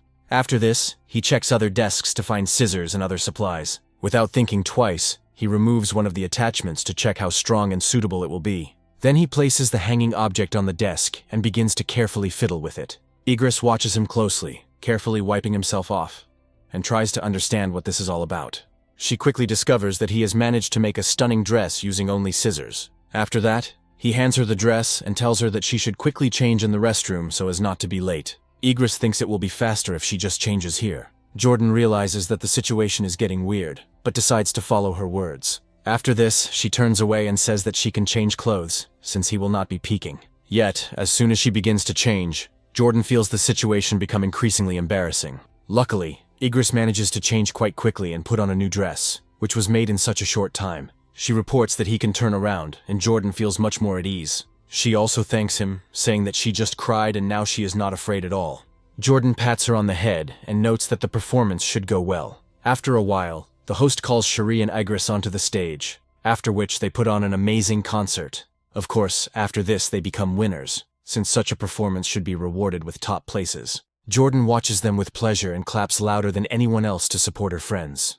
At this time, one of the school staff members wonders what little brat tore the curtains. After some time, they are scolded and sent to class to clean it for a week. Jordan muses that this is a very fair atonement for the curtains he had to ruin. The system notifies him that he has completed the task in co-op mode and now receives a new attribute. Thanks to his new ability, he receives significant combat bonuses depending on the number of allies. Igris is walking with her friends, who ask her how she became so successful so quickly. Igris really feels an incredible surge of confidence after the singing competition and is regaining her strength. At the same time, she is making steady progress in martial arts and is now advancing in them much faster. Meanwhile, Jordan wins one of the competitions again without experiencing the slightest difficulty. 5 years later, their school finally wins the Champions Cup, and Jordan gets a place on the honor roll. He also signs a contract with the martial arts gym and the Holland family, thereby becoming their representative. After a short time, he manages to accumulate a gigantic amount of money, which of course, he spends on purchasing monster meat. A well-known saleswoman delivers a large quantity of groceries to him and greets him. This time, he decides to choose the location of a secretive dragon, known for its ability to camouflage itself in the atmosphere. Without thinking, he places his hand on the pieces of meat and begins to absorb their life essence. He successfully unlocks the blueprint and discovers the ability to naturally camouflage himself. He can now reduce his visibility by reducing the vital energy in his body, as well as hide his biological level. Jordan is surprised that this biological attribute has two effects. Realizing that he has chosen a very unusual monster, the main task is completed, but now he needs to go to the store to buy the cake that his mother ordered. Walking down the street, he suddenly hears loud voices ordering the criminal to behave calmly. Turning around, he sees several heavily armed and armored police officers leading a girl away. One of these policemen seems very unfamiliar to him, and Jordan briefly focuses his gaze on him. It turns out that this is the same Charles he hasn't seen for a long time since graduating from high school. Looking at his legs, he notices that they are completely mechanical, and asks what happened. Charles says he used to ride a moped, fell and broke his leg, which had to be amputated. Luckily for him, he is taking part in an experiment in mechanical modification of limbs. Jordan asks who is there, and Charles explains that it is one of the followers of the rat god cult. His partners remind him that time is running out, so it's best not to waste it. Charles says goodbye to his old acquaintance and says that it was nice to chat with him, hoping that they will meet again. Jordan reflects on how law enforcement is trying hard to catch the remaining followers, but it is not producing results. He understands that he is dealing with a serious corporation that probably has strong connections in the government. After a while, his phone starts ringing and he decides to answer the call. Igris asks him when he will return home, and he replies that he will soon buy a cake and head home. There is only 1 day difference between his birthday and Igris's, so their families celebrate together. This is how their 18th birthday begins, which was no exception, despite the fact that they are already adults. Jordan and Igris decide to exchange gifts to surprise each other with their ideas. However, suddenly their table and food begin to shake from a terrible earthquake. Jordan immediately realizes that this is no ordinary earthquake, but the approach of a serious danger.